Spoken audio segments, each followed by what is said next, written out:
Good evening, everybody. This is Lance, and you found the Horror Returns. I've got my co-hosts, Brian, Phillip, our sometimes co-host, Pedro, who ran the March Madness tourney for us this year. Thank you very much. But we got a Nez may jump on later. We got a blast from the past. Jay Black, creepy 209 guy. What's up, man? I haven't heard that in a long time. Going good, man. It's been a long time since I got to chat with you guys, man. Still remember having fun in Dallas, man. Still remember that. That's I can never forget that. I'm glad to be here. Good times. Feels like a lifetime ago. It does. It does. All right. Well, we got lots to cover. Wait a minute before we get going. I mean, my brain is all fogged up from years of alcohol and drugs, but I believe we were also together in Chicago, right, Jay? We were, yes. That's right. Yeah, in Chicago, absolutely. Except me. My wife had to have a fucking hospital emergency. Oh, that's right. That's right. Oh shit. Yeah, she's fine now, but I had to skip the trip. She's fine now. Like 8 years ago. No, she's good now. Yeah. Well, we gotta all get together again, guys, and I'm thinking even Brian can make it this time because you get cheap flights to Vegas, can't you, Brian? From where you're at. I don't know what that word means, cheap. Seems like everything's expensive nowadays. We just The need a Alaskan few. strippers have to go somewhere, and I guarantee you it's to Vegas. Oh, strippers come here, Phil. Oh, to Alaska? Okay. Yeah. All right. Well, shit. Y'all ready to jump in? Cool of the week. Good. Jay, you want to go first? Yeah, I'll go for it. Okay, so my cool of the week is going to be, I'm going to focus not so much on what I saw. I want to focus on the experience. So when you watch something, and sometimes you're not prepared for it, and it just blows your mind. You're like, man, this is like the greatest thing ever. And then you got that fired up. Then you get that sinking feeling. You're like, here comes the sequels. Ah, shit, here it comes. Uh-oh. You know, and then the hype builds up. More times than not, the hype doesn't meet up, right? You get those rare chances, Empire, Dark Knight, and all stuff like that, right? So my cool of the week is Andor, Star Wars show. Oh, nice. So when that first came out, you know, there was a lot of, is it going to be good? Is not? It's a rated R Star Wars, and you had all this, whatever. But it's a carrier, not a carrier piece. It's a personal piece, right? It dwells so much into the persons and into the people, and you get to know these characters and all that. And it's just fantastic. I don't know of any bad character, any bad dialogue. Probably the greatest dialogue of all time in Star Wars came from the character Lutheran, right? So what is it? 2 years and it goes by, and season 2 is coming out. You're like, oh shit, here we go. And in the back of your mind, because you're seeing all these Disney shows and you're anticipating, Mandalorian was good for season 1, season 2, 3 kind of dipped down. Everybody in the world loves Boba Fett. If you're crazy, I got this in 1997, just to kind of show you. Long time ago, right? Book of Boba Fett comes out, it's okay. Right. So anticipation is high for Andor. Comes out, fucking nailed it. So I think I was more excited about the anticipation that I was waiting for actually was met. And then I was like, okay, now I got to soak this in. You got to soak in the characters. You got to soak all this in. So my cool of the week is the experience of the hype of the part 2 that was coming out. So that's my cool of the week right there. Nice. Good Right. to hear it, man. Good to hear it. But I noticed you're leaving out the most important part, which is your thoughts on when the event finally arrived, and the first 3 episodes that they dropped. Right. Was that a cool of the week for you as well? That was, yeah, absolutely, yeah. Although it took me a couple of days to do it. I got a 3-year-old, so very understandable. I don't get to watch anything. It takes us, 3 days to watch a 2-hour movie. But I was able to watch the night of. I watched the first episode, and then actually yesterday when I came home from Sinners, kind of calmed her down, and I had to go pick up my daughter at 1:30 in the morning from work, so I was able to stay up and watch the last 2 episodes, or 2 and 3. So yeah, I mean, and it's the same thing, man. You got the crazy thing is you have like 4 or 5 stories going on at the same time. but Very epic. you're in pace. You're moving along. You're like, okay, I got this. Okay, I got this. You're not confused. You're like, okay, what's going on here? What's going on there? You know, you it's not like you get lost behind or whatever. It stays in pace, and these characters are just fantastic. I love it. No lightsabers, no force, no nothing, and it's fantastic. Well, not yet anyway, because I think Darth Vader's in it. So he'll pop up at one time or sometime or another. That's what Nez was speculating. Hey, but then again, you talk about Darth Vader, right? So my greatest Darth Vader moment is Rogue One, which is tied to Andor, right? So it all kind of ties that. And for me, when you first see him, everybody's afraid of him. They're like, oh shit, it's Vader. Oh, he's such a badass. He's such a badass. In reality, he doesn't really do much in the original movies. You know, cuts off his son's hand and all that, but he doesn't really do much until Empire does a little bit to scare the shit out of people. The end of Rogue One, he just tore through those people. You're like, that's the Vader I want. That's the one I want right there. You're right. So the hype from there going into the Andor show, the first season, oh, there's a hype. Hit it. Season 2, hit it. It's like, oh, so. And this is the last season, so like, let's end it on a high note, and I'm happy. My favorite Vader scene of all time is I think it was in the Ahsoka Tano show where I think is that I get all these shows confused. All these Dave Filoni shows confuse the shit out of me. But there's a scene where he's fighting that African American girl, and I swear he has one hand behind his back. And he's just like fighting with one, like he's literally just using one hand because he could do it. He's Darth fucking Vader, and he purposely has the other hand in his back. He's just literally just chilling, just fighting this chick. You know what I'm saying? And she's like one of the badasses of the show. So that just tells you how much of a badass he is. That was Obi-Wan. That was Obi-Wan. Obi-Wan, Obi-Wan. Yeah. He didn't even have his lightsaber, right? He was just like moving. Yeah. What an asshole. Yeah. Totally badass on that. Yeah. Greatest horror villain according to our March Madness. No, not true at all. Thank God for this year's March Madness. Yeah. Right. So. Yeah. Pedro, what you got? Well, I'm sure Brian would agree with me on this. It was WrestleMania week, so that's kind of like our Super Bowl of if you're a wrestling fan. So it's the Super Bowl. Yeah, it is the Super Bowl for us. One of the more I was very let down by the show itself, but the whole week is a whole thing because you have Monday Night Raw on Monday, NXT on Tuesday, AEW that's your thing on Wednesday. There's just wrestling all over the place, and then you have all these little independent shows that are now being like streamed. Like you have something called The Collective, which is all these little independent shows. So if that's your thing, they have Bloodsport, which is kind of like a quasi-shoot promotion. And by shoot, I mean like real fighting, but it's still wrestling, but it's more realistic.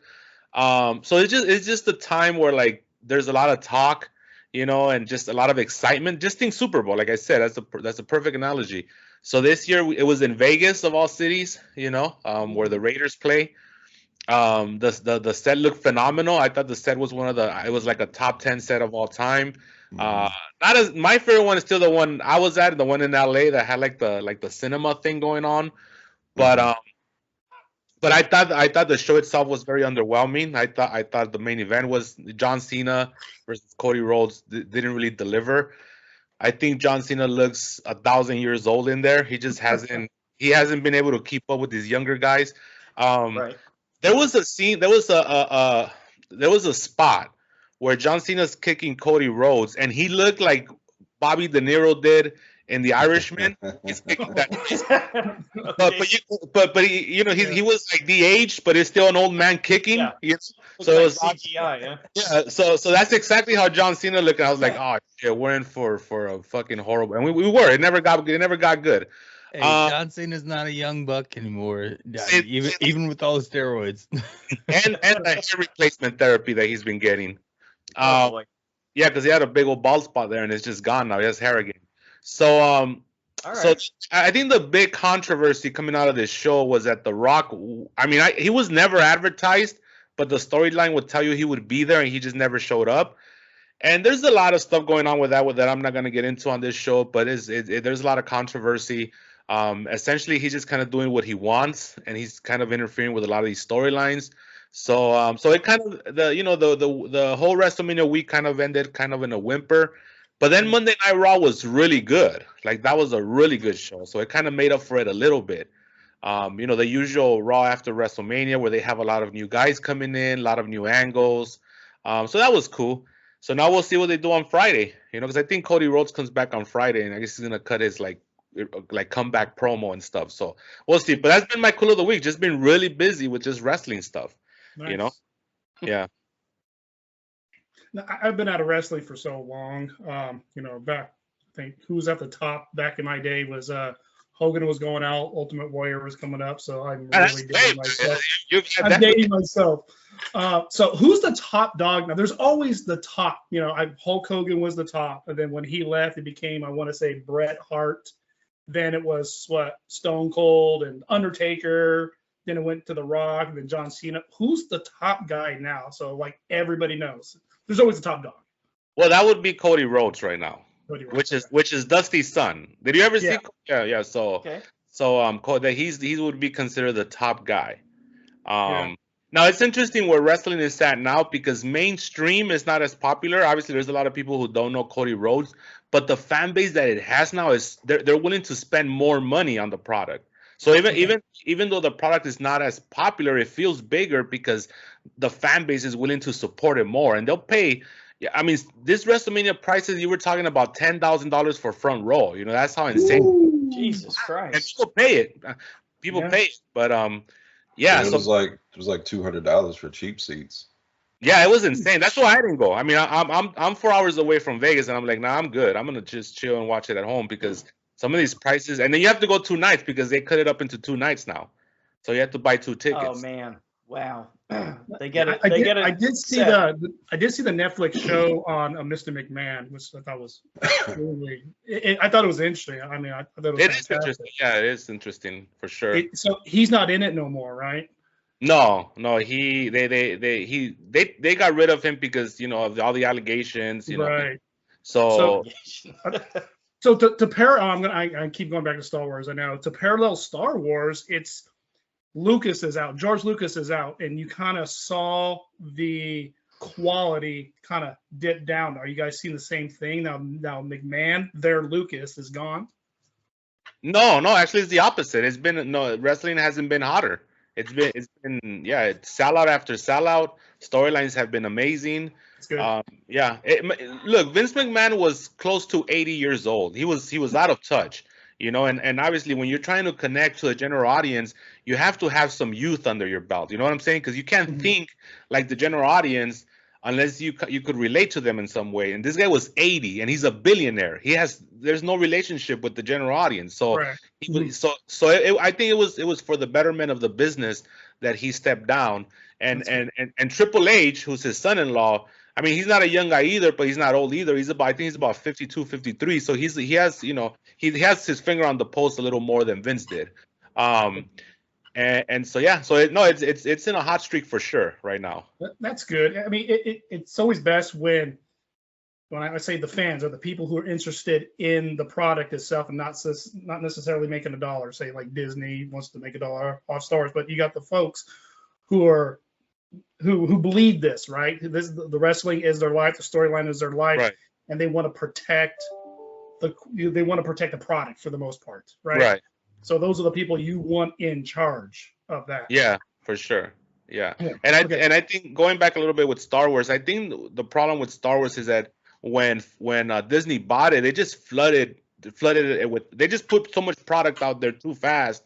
Yeah. And the reason why we fell in love with these characters because of the scarcity of the product, right? It's like we only, for how many years did we only have like 3 movies? I mean, for years and years and years. Yeah. And then even then we had 6 and that was it. Now we're having 2-3 shows a year and we just get, and the quality has gone down because that's going to happen just because there's so much product. And then the generation has gotten older, right? We get older and we want to be married to that nostalgia, and it's just hard because it's just nostalgia. It's not really based on reality. And I think the younger generation hasn't gravitated towards these characters, so that's also affecting it. I see what you mean. I'm a big collector, action figures, stuff like that. And up till maybe a couple of years ago, most recently, I was still buying wrestling figures, but it was my era. You know, Yeah. it was Junkyard Dog. It was Big John Studd. You know, I got Tito Santana, King Kong Bundy. Those guys. You know, Ultimate Warrior is probably the newest character that I probably have, or Yokozuna. I only got Yokozuna because it came with the tag team belt, and I really needed that. So you go with the Heart Foundation, right? And my You had to have Demolition. that big you know? old butt. Yeah. So I mean, so I get what you're saying, man. I get what you're saying. I buy up to my nostalgia to what I know. Right. So, anyways, that was my cool of the week. Oh, there's Ned. All right. What about you, Nez? What's your cool of the week? I just bought Night Gallery, the complete series. Nice. Was that Oh, at I Walmart? just Alright. got that one too, Nez. I'm looking forward to it. I got that one as well. I picked it up. I just wanted mainly just for one episode because it's the only episode that I remember out of however many. Because I used to watch them late at night on Fridays. And this is the one. This one kind of spooked me because I met the actor later on a few years ago. It was called The Boy Who Can Predict Earthquakes with the great Clint Howard. So I got to meet him, and everybody was ice cream man and all the other things he had done with his brother. Oh yeah. When I got to talk to him, I talked about just that, and he was kind of looked at me like, "Whoa." He goes, "Yeah, that was a long time ago." And then he was saying, he goes, "Yeah, man, some of that stuff in it is scary because it's like stuff that's happening now." It's very like Black Mirror-ish to me. I remember I remember that episode. That's a good episode. Yeah, so I was like, man, that was the main reason I bought it because I could not find that episode anywhere. So I was like, all right. I said, well, $20 or however, it was really cheap. I remember that for the whole complete run. I said, yeah, give it to me. So I just watched that Why episode not? this morning. I still got all the other discs to go through. So, but yeah, as far as that and Andor, which just started, I haven't watched it yet. There we But go. Yeah, that was mine. the I want Kevin Bacon. The Bondsman. Oh yeah. Brian posted that. Man, that shit was hella good. I zipped through that whole season. That was awesome. And What's it on Hulu? Prime. Amazon. Take Prime. I gotta check that one out. Oh, You'll finish something it else. in like a day. Yeah, they're really quick, like less than 30 minutes. Damn, Jay, is that a poster or is that like a shelf behind you? It's a shelf. It's all the original 70s, 80s figures stuff. Then, you know, just Death Star shelf, Millennium Falcons, some other stuff, and my wife's name, and yeah, it's all there. That's Nice. crazy. That's awesome, dude. Hey, Yeah, I got a that's Night about it. Gallery story too, man. When I was a little kid, I remember watching this TV show. I was at my grandma's house, and there's this next door neighbor named Betty Reamy. She'd always let all the little kids come over and have ice cream and stuff. And we were over her house one time, and I remember seeing this show where this guy, he kept looking at this painting, and the painting would move. There was like somebody that was buried, and every time he looked at the painting, the person would come out of the coffin and closer and closer. And I remember that through my childhood up to adulthood. And then, oh man, this had been like 5-6 years ago. Then I started having dreams about that episode. So I mean, I scoured the internet looking for it, and I found out it was Night Gallery, which was Rod Serling, right? Not Sterling.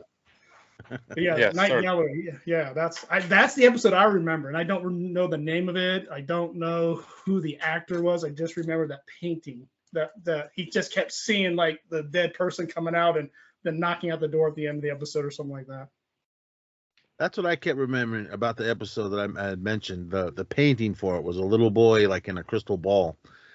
And Clint Howard, I mean, seeing him at a young age and, of course, Gentle Ben and all the other stuff he had done.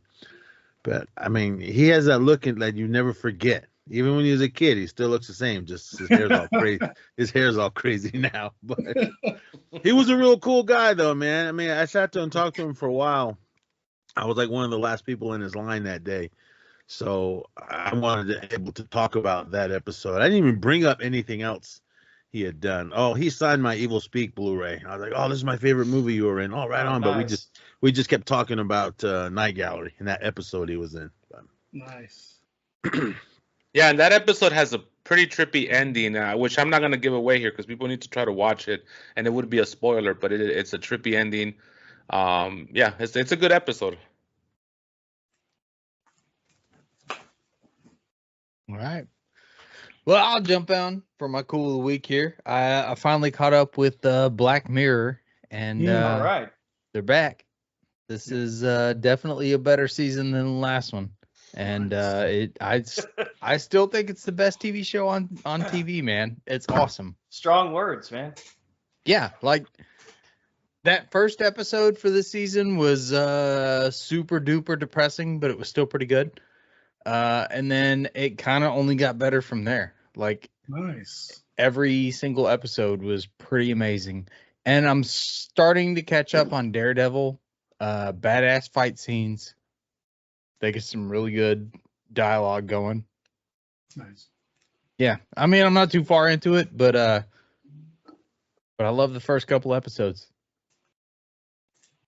Yeah, I finally wrapped up Daredevil. Those last 3 episodes, the blood in them. Of course, Nez, you were talking with Theo. He said, "Man, that was rough. That last scene with Punisher, that was really violent." And you're like, "Yeah, for you." It's like, He got doesn't low watch tolerance. the craziness that we all watch. So Yeah. it's all he'll tell me, "Oh, watch this, watch that." It's real violent and bloody. You'll love it. And then I watch whatever he tells me to watch, and I'm like, "Oh, please."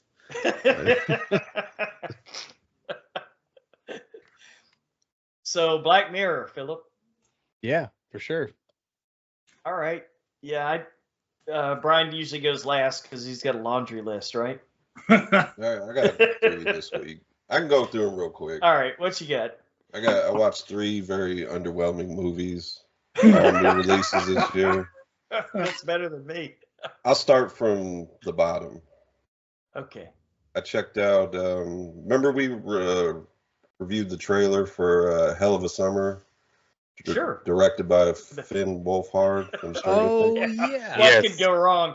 What could go wrong? Is that out?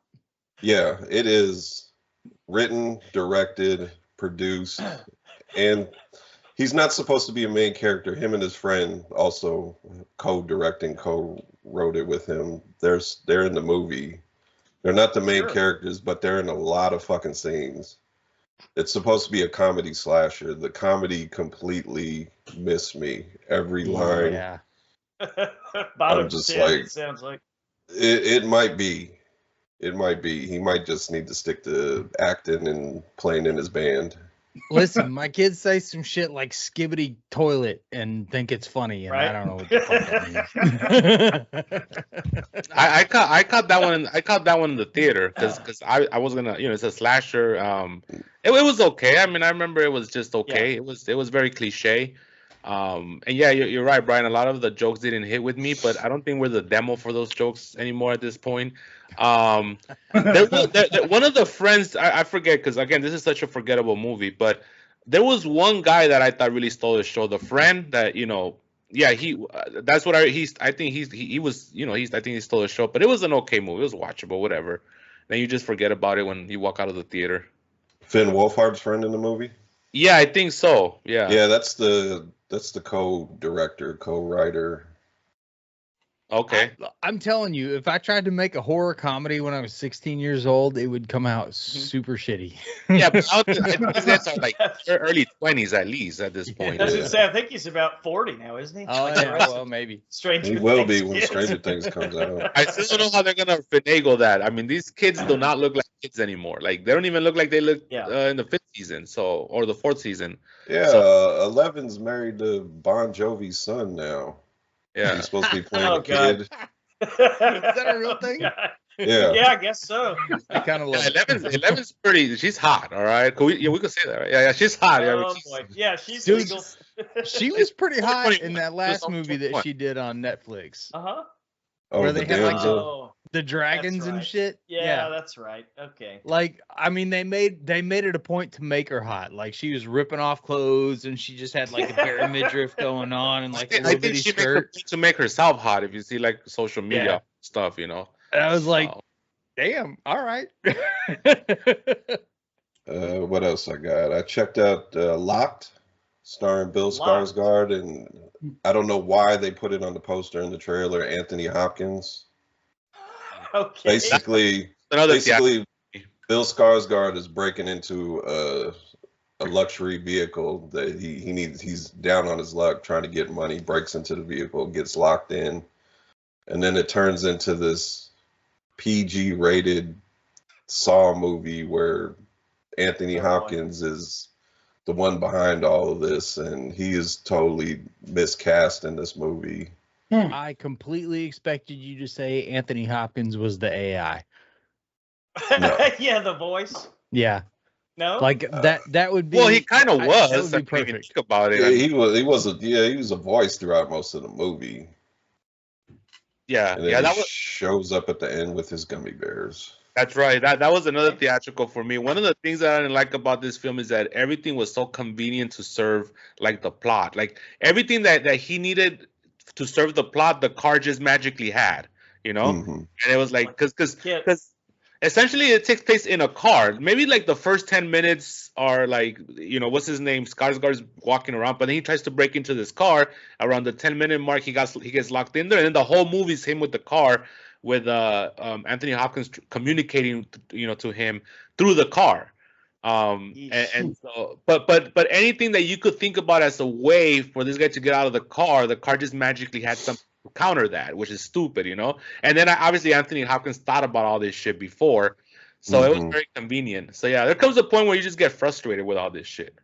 Yeah, and the majority of the movie, you're just watching Skarsgård like thirsty. Yeah. Yeah. And So- hungry. Yeah, he does get a cookie though.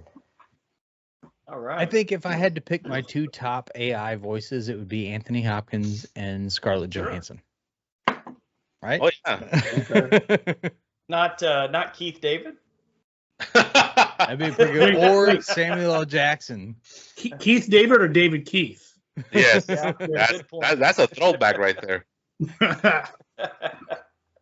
And finally, I checked out another movie we reviewed the trailer on, Ash, a sci-fi horror movie.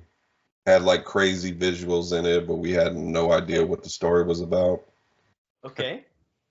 The visuals were on point. Like, I think this budget was like $1 million.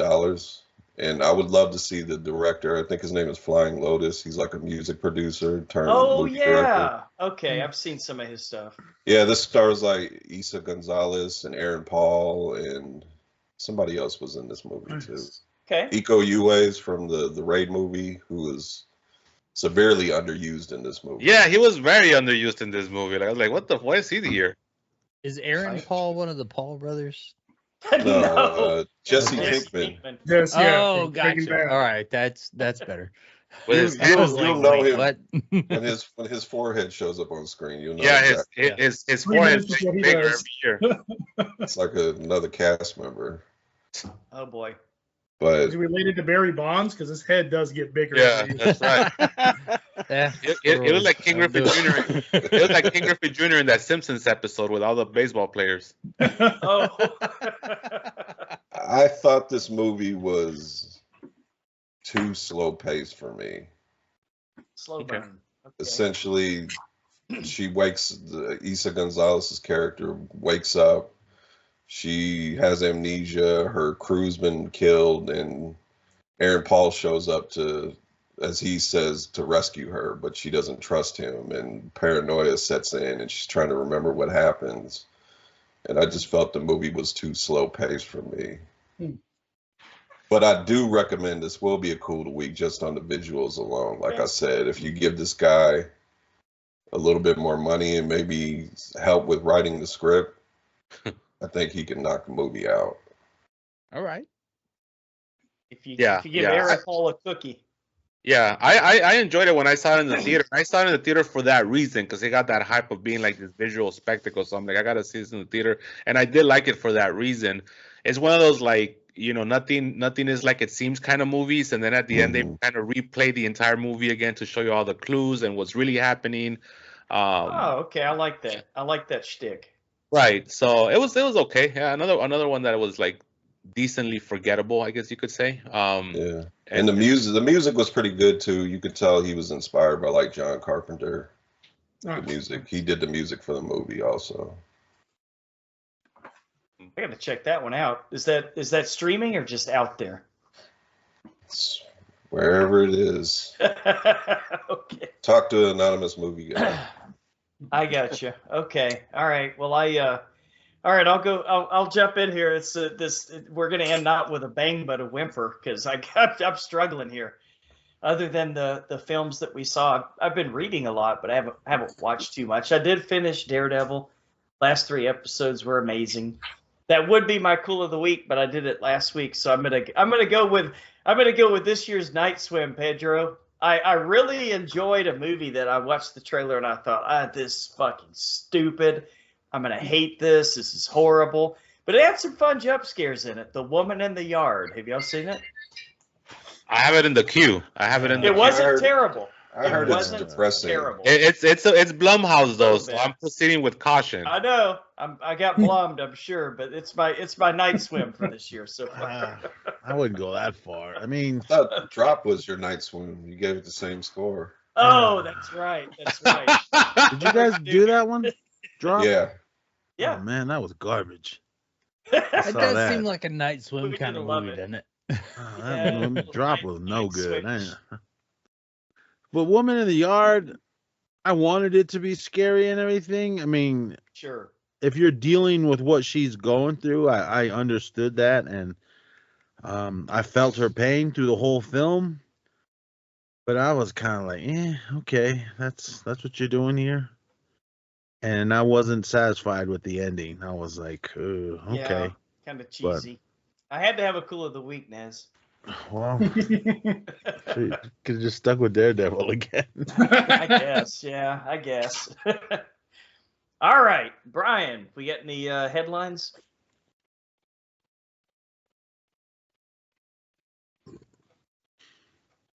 We lose Uh-oh. you? Did he Brian, you're freeze? there. We can't hear you. You know what the spooky thing is? He's frozen, What's but that? his background is moving. Yeah. Hell, Can you guys hear me now? Yeah, you're not loud tricking and clear. us. My mute button was stuck or something. Oh, fuck. Okay. All right, horror headlines. Screen Gems is rebooting Urban Legend. Of course. Yay. First one was cool. Second one, nah, Was it the second one? I didn't like that one. I think there's a bunch of them. Anthony Anderson. I know there's Oh, 3. jeez. Oh, there's 3. I didn't even see the third one. I tapped The out three- after the second one. The third one that goes supernatural. I think I've heard that. Okay. I don't think I've seen it, though. Let's see. Sam Raimi's survival horror Send Help has wrapped filming, and this stars what's her name, Nez? Regina George, Mean Girls. Oh, Ooh, like her. Stars her and Yeah, Dylan her. O'Brien. Okay. What's the last thing Well- Sam Raimi did? last good thing was Good thing. I was gonna say Doctor Strange. no. Yeah, the first one was good. Oh yeah. Doctor Strange. No, He didn't well, do the the second first one. one. That would be the second one, Lance. Oh, I like that one too, man. That was trippy. It had a lot of trippy. I like the visuals. In it. The guy that did the guy that did Black Phone did the first one. Okay, Yeah, I like that the was- first that one. I was like better. both of them. I like both the Doctor Strange movies. Yeah, the second one, yeah. Yeah. It had some pretty good. It had some pretty good effects in it with the zombies. Well, and whatever. stuff. I'll give Sam Raimi a chance. Let's see. All right, we got news on Ready or Not. It's got a new title. It's called Ready or Not, Here I Come. Of course. Oh, surprise, surprise. And it adds new cast members: Sarah Michelle Gellar, Elijah Wood, and David Cronenberg. Fucking sold. What? Oh, yeah. Okay. Why I not? haven't heard that name in a long time. Yeah, dude, Drag that Me to sounds Hell was awesome. the last thing Sam Raimi did. It was good. What was? Drag Me to Hell. Couldn't Oh, remember it. yeah. Oh, that was like what, 20 years ago? Yeah, that was Yeah. hella good. It's been a while. Yeah. I didn't like that Doctor Strange one. I'm like, all right, I've next. never seen Doctor Strange movies. Ryan Coogler, director of Sinners, next project is Yeah, going that's to be my guy right there. rebooting the X-Files. Oh, What? Okay. In a movie or TV Michael show? B. Jordan. TV series. Oh, What? okay. Well, that Wait, could either that new could go one of characters, two or ways. is it gonna like recast Mulder and Scully? Mulder's Oh, gonna It that'd be he's says awesome. it says he might bring back one of the original cast members. Mulder. Mulder needs the I money. don't know. I don't know Says about that. director confirms he has spoken to Gillian Anderson. What? Hmm. Of both of Okay. the people that you would bring back, it would be Jillian. Nah, not that I'm complaining, because I had a Mhm. huge thing for her. I'm sure you did. Those two are weird. It was right Yeah, before they that, are, that but movie, I like Mulder. before that movie came Okay. out. They were at Yeah. WonderCon in San Francisco, and during their panel, it was weird. They wouldn't answer questions, and What? I don't know if they were drunk or what, but they were just both being weird. And They were doing it. Maybe they're staying in character. You know, I guess. I man. guess. the mystery of it all. Sorry, I can't answer that question. Go see the movie. And I'm trying to pull it up. I believe Nez, you probably know which cast member, but one of the Friday the 13th cast members passed away today. Yeah, Lar Park Lincoln. She was battling breast cancer. So that seems to be the case that I'm seeing here. She was Tina Shepard in Friday 13th Part 7, The New Blood. That's the one that Carrie- had the psychic powers or whatever. Yeah, Carrie against Jason. Oh Which God, was- that was so cheesy, man. But That one was you gotta hella love good. it, What are you right? talking about? That one was hella good. I love Is that with the girl movie. breakdancing? For no Remember, reason? Lance doesn't like slasher movies. We know that for a No. fact. So The breakdancing one? No, no, that was part 5. yeah, Oh, that okay. was Okay.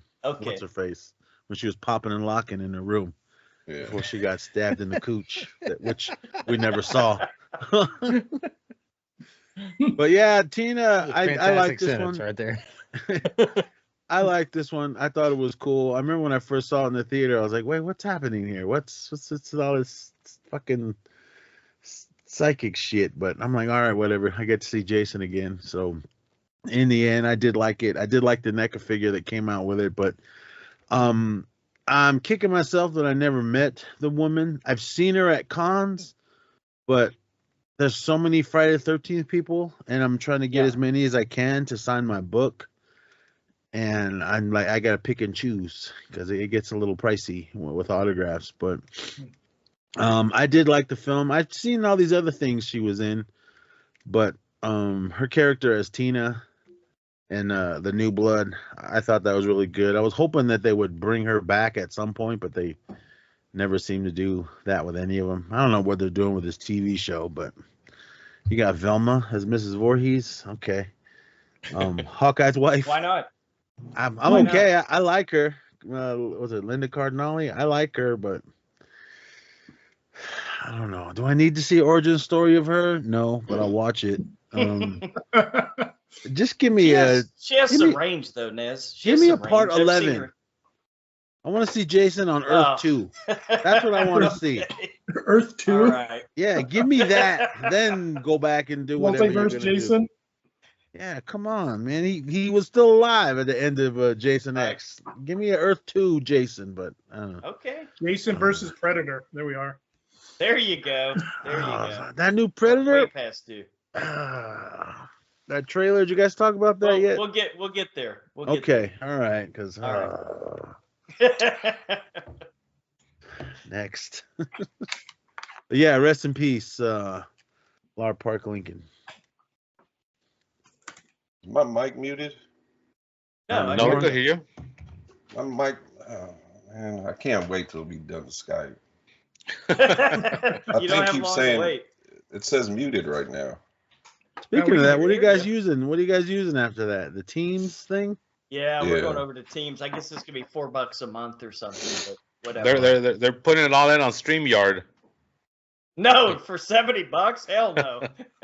I was thinking about that too, man. These guys are killing me with these prices, but Oh I mean, yeah. Well, we're gonna have to gotta Zoom pay- everything. gotta We're gonna pay have to their Zoom bills, everything, man. Brian, because I have that and I'm is paying Zoom for it. free? All Okay. right. No. Oh, you pay for it. Yeah, Okay. pay for it. No. It's free for like 2 minutes, and then you got to pay $100 a second after that. All right, that's the news. It's like when Alright. we called Mean Gene back in the day, right, Ness? It was free for the first minute and like $100. Yeah, for every minute after that, yeah. Yeah, Freddie 1-800 Freddy Krueger call line. that and those the nasty lines. Oh yeah. They'll charge you All a right. million before you get there. Okay, Jay, you ready to go down to the trailer park with us? Yes, sir. All right. Brian is going to bring us the big, the small, and sometimes the very, very weird. What is our first new trailer this week? I think we're going to start with Predator Badlands because it sounded like somebody There you didn't go. like the trailer. It sounded that way. Directed by Dan Trachtenberg, starring Elle Fanning. I guess we'll throw it to Nez. Nez, why did you hate the trailer? Give me AVP 3. What happened to that? Okay. Because if You know what happened? watch, You know what happened? Those movies were garbage. no, they Yes. weren't. Well, the first one was decent. It should have been rated R. The second one, I was all about that one. You couldn't even see the second one, Really? Ness. You can't see the motherfucker. Have It you was ever tried alright. watching? That was good though. I mean, they did the point. I loved it because it was just more violent than the first one. I mean, they had Is to it- cater to the teens, I guess, for that. And those movies really piss me off because they fuck up the entire canon of the previous movies. Like you can't. You could keep some canon, and then when those movies came out, they fucking put all the canon to shit. So if you threw DC movies. if you threw all those together, Predator would be first. Okay. Because that was the Predator 2, and then the AVP movies, and then the Alien ones, because those seem to be way later. but then it contradicts the way the aliens really came to life, with the whole Prometheus and all that shit.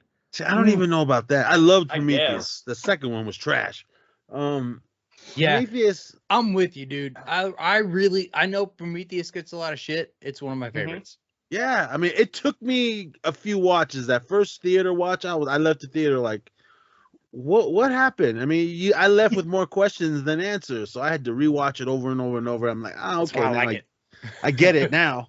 But that the second one, The Fassbender created those creatures, but because Mhm. AVP takes place before that, it fucks everything up. Because that's in the future. Well, When- Right. multiverse, Pedro. That's how I justify it now. Everything's multiverse. Yeah. It's fuck Yeah. Got to.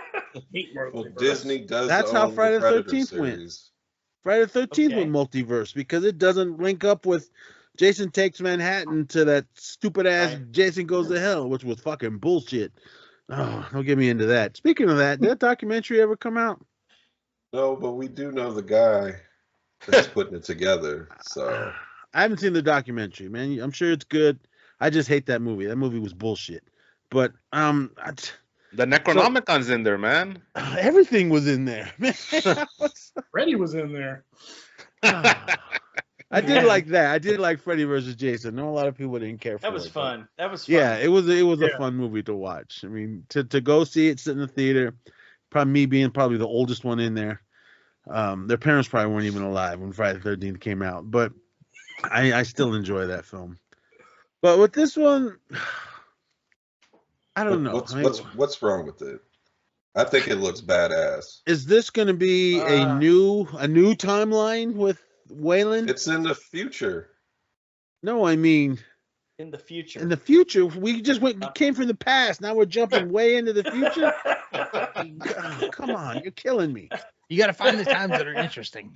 Oh. So let me ask you: do you think the anthology animated movie that's coming out is not going to be good either because it's different timelines? I like that one more because they always seem to do a little more research and more. It's done by the same people though. But I don't know, man. I mean, look at the DC stuff and some of the Marvel things, man. The comics are just killing it. Even the animated stuff, not so much the Marvel animated No, stuff. I mean these new Predator movies are all Dan Trachtenberg. I don't know. I need to see it. I mean, So you're If not they going to want- you're not going to give him leeway, even though you love Prey. that was good. Shout out to Amber Midthunder and that Beaver guy. But this, I don't know, man. Give me something in between. Does it need to be in the 80s or the Yeah. 90s? No. Jam it somewhere in the 2000s before we dive way into whatever year this is going to be. Make it somewhat accessible, huh? Yeah, if you're going to build Well- up this new alien predator thing, But kind we- of let's lead into it. Let's not jump from whatever year Prey was to whatever year this one is. Well, but So- like, how do we know what year this? Because it looks like it's a planet where they Yes. just send all their prey It to. doesn't look right? like Earth. Because They're- I agree they're with Phil. They're stalking look- a hunting ground. It looked like this predator that's in it is a young predator, Right. And he's been sent there to Okay. prove himself. Yeah. That Why's made- he got a ponytail? Duh. Because it's a girl and she's mixed with something. Okay. Guaranteed. Watch. Maybe we'll see Topher All Gray right. show up. That'll be like an Easter egg. He's just there from Ah. previous Predators or whatever. I did like that one. That one Adrian was Brody. good. No, I That did one Brody's was too good. expensive now. After the Academy Award is too expensive. Sure. Yeah, Just gotta Pred- give him a little Try little not fentanyl. to- He'll be all right. I would want Oh, boy. more story on that style of predator that we got in Prey, because they said there's a whole bunch of different ones. So I liked that it didn't look like the traditional one that we've been used to. Yeah, I with thought all it was a the previous pretty cool. films. I liked that one. It took me a minute to like it because I was like, "Ooh, I don't like his face," but as it went along, I enjoyed it. I know you That's can what get I it- like about this trailer is when you have so many films on the same topic, right? It gets redundant. Okay, here's the same story over and over, right? Like we just saw the trailer for Jurassic World. I'm like, okay, people running from dinosaurs. Yeah. We've seen it Same 10 times. thing. Same. Yeah. It looks so different. Automatically gets an A for effort for just being Okay. different. Yeah. You know, we got to wait and see if it's any good, but it's not saying, okay, we have a predator coming to Earth and they're going to hunt people. It's like, okay, I can go watch 5 of those. Let's see something new. Let's see something different. So I'm on board with this one. This one of the trailer looks good. Now we got to wait and see if the movie looks good. That's what I'm I like more about- excited about this than a Jurassic World fucking. Oh yeah. Oh, yeah. for sequel. sure. For sure. I Right. was ready to tap out on those, but Black Widow's in it, Scarlett Johansson. So Oh, okay. that's the only reason I'm going to see that one. Other than that, I'm like, how many times are we going to see this same movie over and over? Oh no, the T-Rex is doubt. going to get me. It's You Is like, don't that live- the best AI voice? Have What's you the ever worst seen that her? could happen? Yeah, I mean, you didn't learn after the first movie. the first 5. Oh, man. I'll never learn. Every movie that'll come out, you'll ask the same question: why did they learn? And in this one, they're going back to the original park again because that's what they said. Jesus Christ. I thought they leveled that or something. No, that was the Alright. different Oh, man. island, the one where the volcano Alright. blew up. But with Alright. this, I mean, I'll see it. Mm-hmm. Is it gonna be in the theater or is it gonna do the straight to Said Hulu IMAX. thing? Oh, Said they IMAX at the end. they learned their lesson on Prey. They realized Prey probably should have been in the theaters. So Mm. Yeah. Yeah, Predator's good. this They is weren't- going to they be weren't- in theaters November 7th, but the animated anthology movie is going to be on Hulu.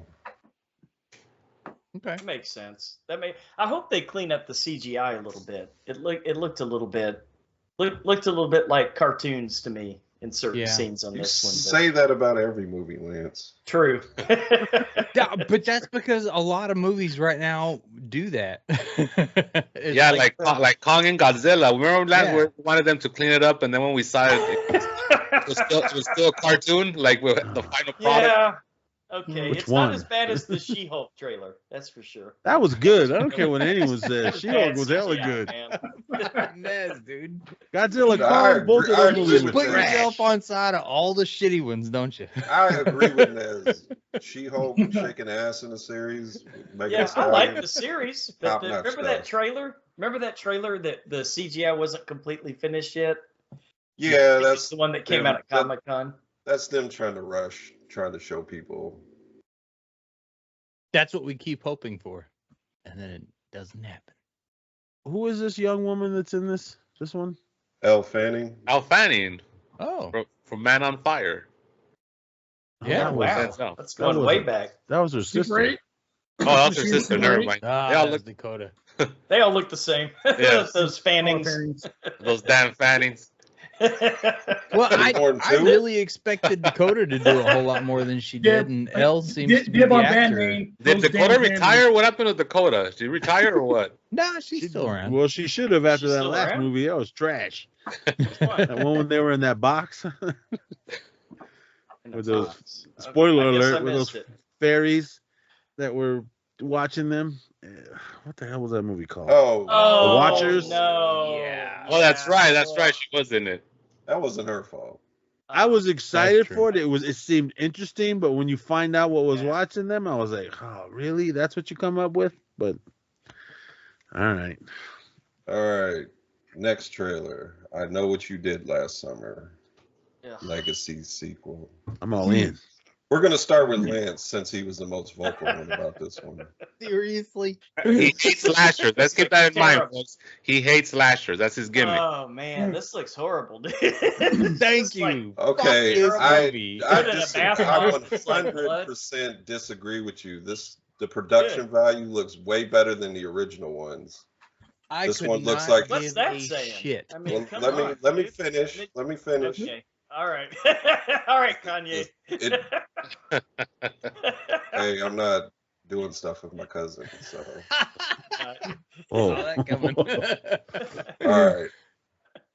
What was I gonna say? His cousin did. I can tell that the kills are going to be more brutal and violent in this one, which is what I want from the slasher.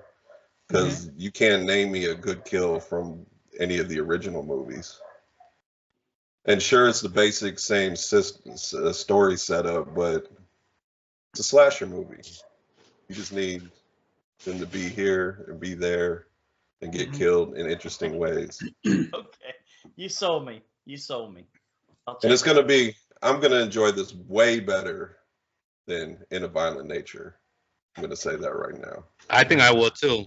nope. I just didn't Okay. like. I didn't like the pandering line by Freddie Prinze. He was like, "This has happened before. It's not gonna Very stop." pandering. I I'm like, think, Very- come that's on, what bro. freaked me Like, out. I think they're leaning into the cheese. Okay. he was I trying to spoon guess feed me, that and I makes don't like that. sense. I don't Is he- think is it was he- a is he the movie only- that was good enough to warrant as many sequels as it already has, to be fair. Yeah, people forget there's a third sequel. Everybody forgets about that third sequel. That was that one was I garbage. forgot about it. Even the TV it series was Supernatural? garbage. Was it Supernatural, Brian? The No, third that's one? their Lance, it's so ridiculous, the reveal. Uh-oh. that Oh, you actually Ghosts, right? should- Ghosts or something? Worse. Ugh. Okay. I'll just leave it at that. Hmm. Nez, what did you think? I'm all in. You get Jennifer Love when she's older? Hell yeah. I'm all Oh, about boy. it. Well, And, don't get uh, mad if that's going to be the only scene she's in. I don't Yeah. care. Man, that's fine. She's hot. She was cute She's- back then. Now she's MILF mom hot. She's been hot the whole time. With a different face too, but that's okay. I'm with it. I just Also paused true. it on it. Jennifer. Freddie Prinze, shout out to him. And Yeah. John Lee Brody from That Was Pretty Scary podcast. If you guys aren't listening to that, definitely check them out. The second movie, trash. I hated it. You had Theo Jack and I Black did and it. dreads. What are you talking about? Mr. Chicken Jockey. That's the No. one with Randy. Randy's in that one, right? Brandy and Mekhi Phifer. Mekhi was good. Brandy. No. Dude, I had What's he been kids in? screaming chicken jockey at a baseball game, and I was like, No doubt. No doubt. am I supposed to yell at them or not? I Yeah, don't you- know what that means. No, you're supposed to throw your beer in there and all that. How much they go for nowadays at sporting events? I'm throwing my beer. Only Oh, Exactly, I mean, yeah. because I'm my only first thought was throwing it into No my doubt. belly. they're calling the pitcher a chicken jockey. I imagine that has got to be some sort of dick reference. No, it's just Probably it's not just a good. new It's a flavor of the Minecraft month. thing, right? Okay. Yeah, you guys haven't seen that? No. Yeah, I know. I saw it. Oh, It man. just didn't. It didn't click. That movie was awesome. Okay. That's Movie's definitely about in my to- top 10. Chicken Movie's about top jockey. 10. I don't know about that, but the movie's Yeah, it about was to hit hella $1 billion. good. That was a 10 all the way. It wasn't near What? as bad as I thought it was 10 going on to 10. be. I didn't know Stop nothing it, about Pedro, it. stop I didn't know it. anything about it other than it was a game. I knew all the Okay. Look. For my toys- expectations, it's a 10 on 10. I'll leave it at that. Yeah. It was hella good. I loved it. When you're going into this movie, I took my nieces. When you're going into this movie with like zero, right? Like I was Yeah. wondering if I fall asleep. Like I was planning my activity So in was the I. theater without me watching the movie. But no, it sucked me in. Like Jason Momoa was awesome. Fucking, it was 10 on 10 for the expectations. Yeah, I really Damn, expected it to heard it suck here. hard, and it was kind of fun. Look, see, Lance, you're getting 3 reviews. Brian, Okay, Philip, and there me. you go. We it surprised us. It was a trippy experience. Like, go check it out if you can. And that Jay, lava did chicken you, song did is you stuck in my partake head. in Minecraft movie? They didn't it do again. it when I saw it. It was calm. And the loudest people in there was me and the guy sitting next to me because we were laughing so Oh. hard. No, But we had no. some teenagers in there that were screaming the whole time. I can imagine. Like they were like I was like, "Are you guys getting paid? What the fuck is happening?" I don't know, man. They're getting ready to. We can get ready to do it tomorrow for Revenge of the Sith. I hear they're going wild and doing that one now. So I'm ready to go wild for Revenge of the Sith. So All right. I know. But what I'm you all did in. last- I'm in I know on what this one. I know what you did last summer. Hits theaters July 18th. July. Oh, It's gonna flop You then know because that's a pretty stacked month for like. It is, yeah, blockbusters. typically. and Comic Con too. We got Fantastic Four coming. Right? That Jurassic World movie. Oh god. But you know what? Everybody will go see that though. That's the thing. What's a I'm Not thinking I know everybody. what you did last summer over Jurassic World. I'll tell you that. Yeah, same here. Same here. I've been What's- Jurassic out. what's it says in premium formats. What's that? Like IMAX or something like that? I don't think it'll be IMAX, but maybe XD or whatever those Dolby. Cinemark Maybe ones. Dolby. That's the one where they have the little vibrator up your butt. Speaking Yeah. of that, D box. Yeah, the They got that. D-Box. We Uh, finally Yeah, the got D that. box. That's the one. We finally got Yeah. that in Reno. okay. And you get squirted on too, by the way. It gets the D right in the box. And you get squirted on. Okay. Whole different movie on that one. All right, our final trailer is the Jordan Peele produced Him, directed by Justin Tipping, starring Zakai Arquez, Skip Brookie. Oh wait, those are the writers. What is this called? Him. Him. I don't know the Jordan main Peele? guy's name, but it's also starring Marlon Wayans. Oh yeah. I'm gonna throw this one to Phil first because you were talking about football before we even started recording. I don't know what to expect from this. I have no idea what it's about. But I think it's it looks about a guy. interesting. I think it's about a guy selling his soul. Yeah, probably. Yeah. Because it looks like a part of the trailer he gets injured Yeah. and maybe he's not on top anymore Mm-hmm. and he meets a veteran player, which I think is going to be played by Marlon. And basically he's going to entice him to sell his soul. It looks I like he hope- broke his yeah. neck. I What it hope looks that like. Antonio Brown makes an appearance in this movie. Oh, That's Crazy. my goal. Yeah, I got like an Angel Heart vibe from this movie because it's also Yeah, very same here. abstract. That's what I was thinking. It seems like there's a lot of symbolism in it, which I don't know, those kind of movies you have to kind of be in the mood for, I don't want to sit there and start trying to figure all this shit out with all these fucking weird ass abstract scenes being thrown at me. But I'm gonna check it out in the theater. But yeah, I got like an Angel Hearts vibe for it. It looks okay. And I'm not gonna fall for that whole Jordan Peele producer shit. Any of these great directors that are Oh producing, yeah, like James I know. Wan. James Wan, yeah. I've been Well, fucked by that way too many times. I think all he did was find the money. That's all he did. Like he's a producer because he found the money. That's all he did. I think because he was originally supposed to direct this himself, I think he did a Steven Spielberg. With Okay. yeah, Poltergeist, huh? poltergeist. Yeah. I like the idea see because that. it looks good from Yeah. the trailer. Like I have Visually, yeah. nothing bad to say about it. What'd you think, So, Jay? hopefully it's awesome. Me, when I first saw that, I said the best way to watch this is you take quick 5 shots of tequila, sit upside down, and then you'll understand it. I mean, it looked crazy. But I'm on board. I love it. I love the crazy, which Yes. I'm going to tap into when we get into Sinners. Okay. It Dude, looks weird. Shador Sanders is about to end up on the Cowboys. Just gonna say.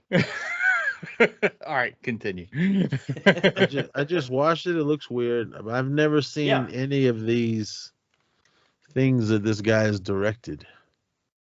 A lot of short films. I And think stuff. A lot this of is TV. his. Looked like he I think did a lot this of is- TV. I think this is his feature debut. Oh, 'cause I've seen some of the Dear White People. I've seen that one, but everything else, I've never even heard of this gentleman.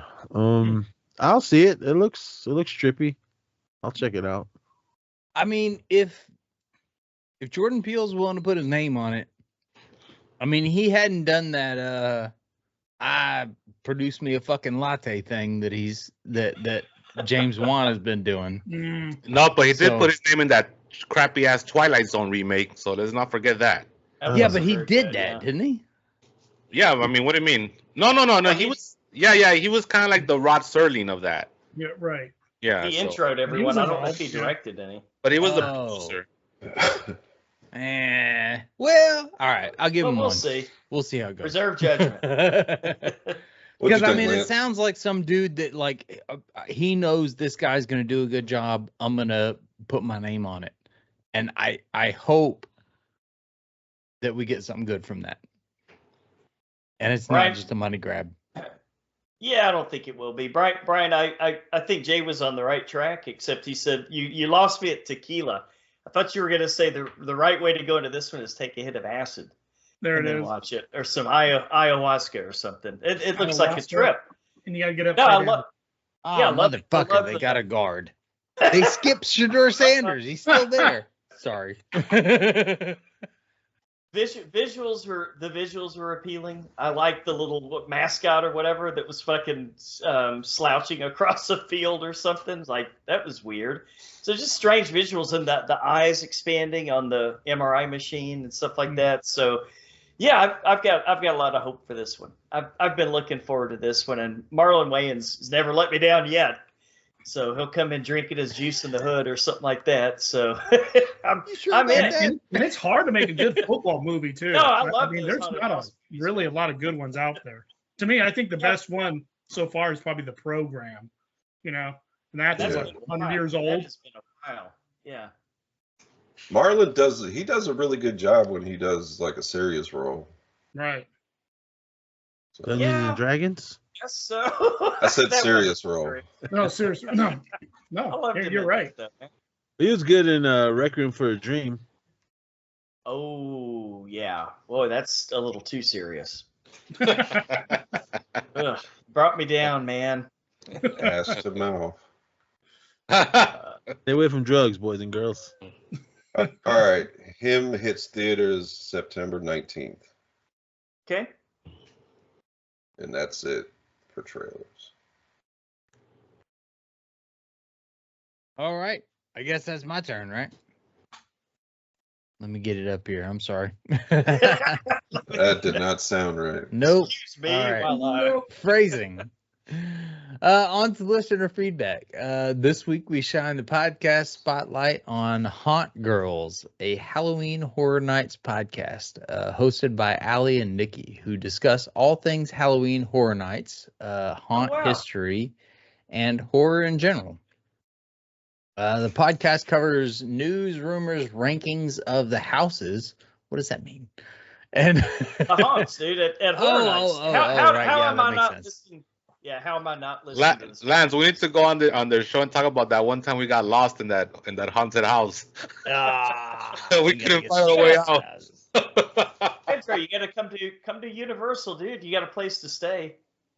Well, I have Universal up the road here too. That's the thing. I know you do. There I know it you is.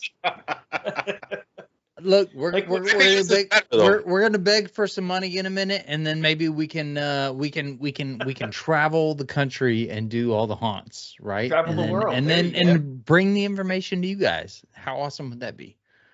And discussions on various topics related to Universal Studios Halloween Horror Nights. Back to Haunt Girls. All right. So they're on top of it. But if you want us to do it, we'd totally do that. Especially if you pay us. Just saying.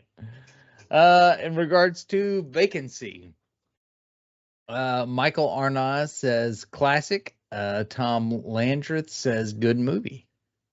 Vacancy. Which one is Vacancy?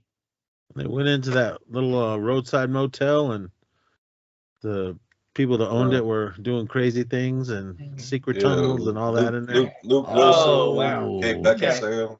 Yeah. There's also a direct Been a to while. sequel of that movie. I didn't even see Oh, the God. second one. No Vacancy. That's the band. The Geo That's story. no Vacancy. I like the movie, but every time I'm when I drive around where I live out in the sticks, there's a bunch of those little places going through the woods. I'm sure. All the little roadside ones, everything, man. I'm like, I'd sleep in my car before I stayed in one of those places. Only because of that movie. Too many horror movies. That and Psycho. Oh, that's right. Speaking of Psycho, Brian, have you guys done all 4 of them or 5 of them? We didn't do the remake. Well, there's no need. I mean, Nice. You saw the shock first for one. Vince, Yeah, Vince Yeah. Vaughn. Not for Kind of the sure. same First one. movie. except for when he was spanking it. I mean, that was the only new part. In regards to Delilah versus the Ghastly Grim promo reel, David Barta says, "Love this so much." Don't know what Okay. that is, but that's Let us in. Let us in, David, on what you're talking about.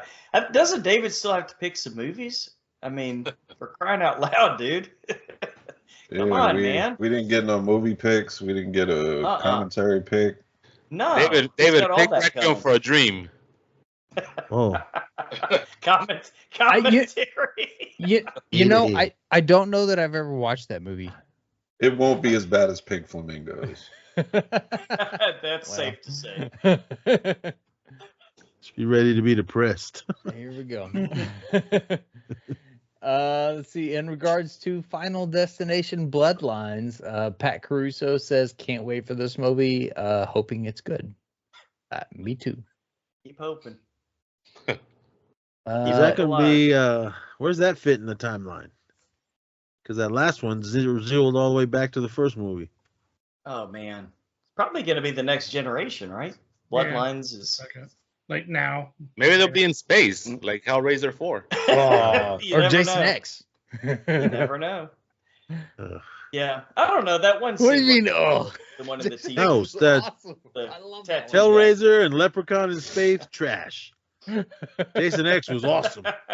Thank you. I was waiting for Freddy to go to space, but he Well. never made it. Fast and Furious made it to space. that's They true. did. Saying. They did with duct tape. Just saying. Duct tape. Rocket cars. You know how it goes.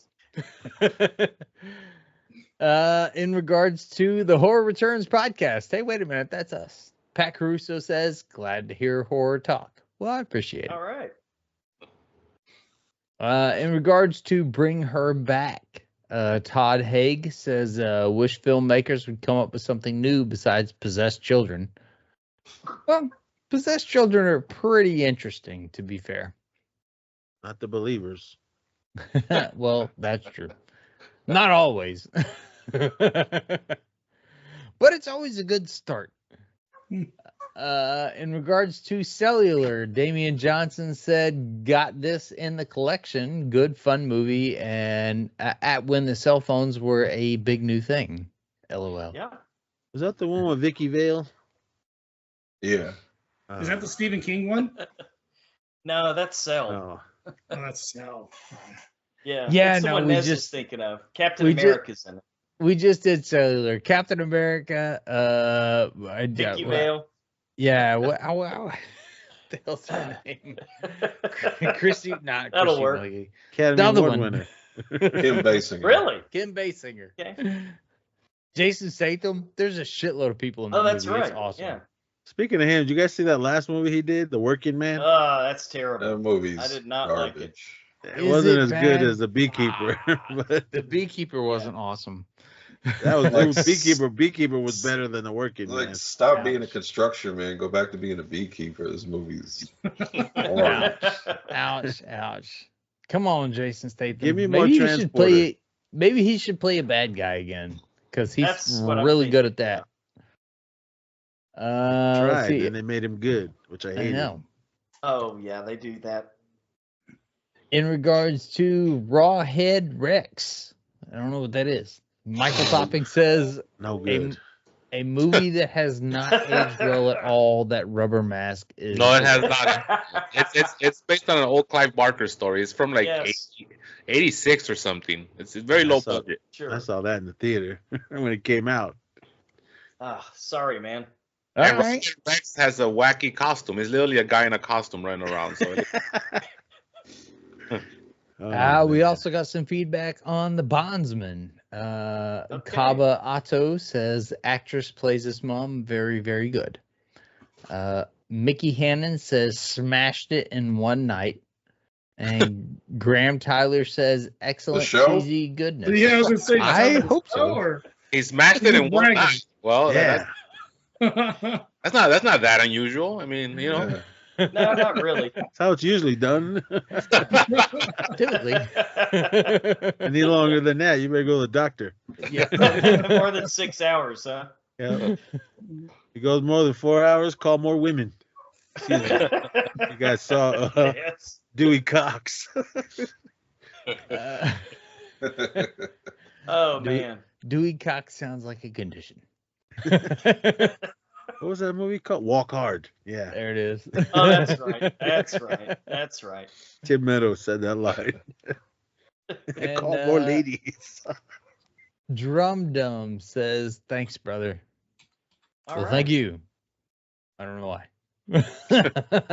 Probably posted his YouTube channel. Everybody go check it out. And the Corpse Collective also says, thank you very much. Go check them out. Our show intro and logos are from Steve from the Geeks. Be on the lookout for some more great stuff from him. And our original skull artwork, of course, comes from Natsulani. Check her out on Instagram. And if you'd like to help us out, please consider becoming a Patreon patron. We'll let you pick the movies for a future show at any amount. And for $5 or more a month, also pay commentary for a future bonus show. And you can come on the show and talk with us about it. It will be awesome. Let's do it. All right. On to our featured attractions. Really It's quick, time really for- quick. Yeah. Welcome everybody to another quick little episode there of it is. Wrestling Returns. Pedro, what'd you think of both nights? Just good or bad? Don't need to go into why. Okay, the night 2 sucked. Night 1 sucked too. They both fucking sucked. The only thing that did the only thing that didn't suck was the 2 3-way matches. The night 1 main event and the women in night 2. Everything else was like to quote you, Nez, it was trash. That's what it Yeah. was. Always the three-way was with the women. That's what saves it. Yeah, I was at the same way. I was like, oh, really? This is what we're doing? But we'll get into more when Brian and I kind of lay it all down. But yeah, I was a little disappointed with some of it. Where was The Rock at? Wasn't he gonna come out with Travis Scott? I mean, Don't even let me get God. into him. Beat Travis Scott. yeah, he came Yeah. out. He's a wrestler now. I was Oh, waiting for come that on. receipt, which we didn't get, but all right. But yeah, WrestleMania. For those of you that were there, cool, right on. My buddies were there both nights, like pretty much the whole week they were there. Saw all kinds of wrestling. They went to NXT both nights of WrestleMania. They did some. NXT does back- not need to be that early in the morning. Oh man, that the Hall of Fame don't need to go that long. Next Yeah, time, you had Milk- Booker they're T milking falling asleep. You had Eric Bischoff Oh, falling man. asleep. yeah, Jay with the sunglasses on. I'm sure his He eyes did the were right closed. thing. He had his sunglasses on in the room, which makes him an asshole, but also smart. Just makes him cool. But yeah, we'll get into it more on the Wrestling Returns. But all right. Nice preview. All right. Featured attractions. Time for some Gothic Vampires with Interview with the Vampire and the brand new Sinners. Interview with the Vampire from 1994. We'll start with a vampire tells his epic life story: love, betrayal, loneliness, and of course hunger. Director is Neil Jordan, also known for The Company of Wolves and Byzantium. Great movie. Writer is Anne Rice, who also wrote the novel. Christian Slater was given the role of Daniel Malloy upon the death of River Phoenix, the original choice for the role. Slater donated his $250,000 salary to two of Phoenix's favorite charities. Nice. That's cool. Did not know that. Now, that's pretty trivia, cool. dude. You're not talking about a truck in Amsterdam this year. Yeah. Here's where the bus for this fucking obscure ass movie is. Good job, trivia guy. Upon learning that Tom Cruise had been cast as Lestat, Rice was livid and stated that Cruise could not carry the part, calling the casting so bizarre it's almost impossible to imagine how it's going to work. And the worst crime in the name of casting since the Bonfire of the Vanities from 1990. Wow. Rice recused herself from the production and did not view the film until a producer sent her a VHS copy. Rice was so impressed by Cruise's performance that she wrote him a letter of apology and recorded a 2-minute video endorsing the film that was included in the pre-feature on the mid-1990s VHS release. Nice. I can relate. I had that same feeling when I heard about the casting. No, I think the Scientology people went after her and they forced her. I think that's what happened. Yeah. Well, I mean, he didn't suck. I mean, Tom Cruise is kind of a great actor. He's good. He's good. Yeah, he's good for sure. His accent wasn't great though. Yeah, stole my thunder. I was gonna go there out a few times. Yeah, but was it? I mean, where was he supposed to be from? I don't know. He's from France. Well, his name is Lestat. Yeah, can't you tell by his accent? That's true.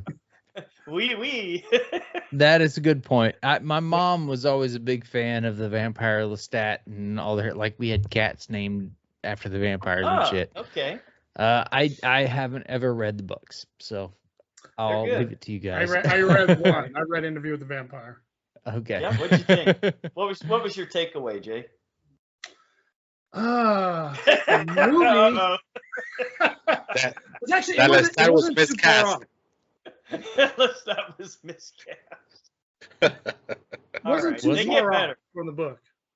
I mean, you have a couple of. I think the girl was a lot younger though. I think she was like maybe 5 or 6 or something in the book. Okay.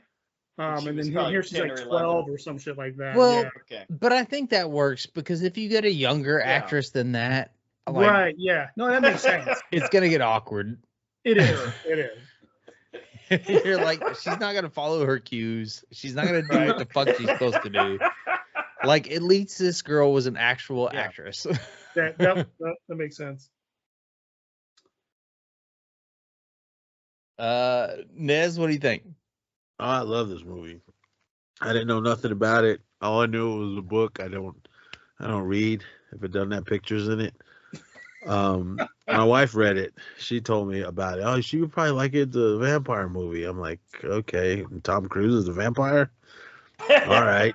Right. I had no idea Brad Pitt was in it or Christian Slater. And this probably it makes sense that all three of those people are actual vampires. And my favorite, what's his nuts? Desperado. Antonio Banderas. Yeah, he makes a great vampire.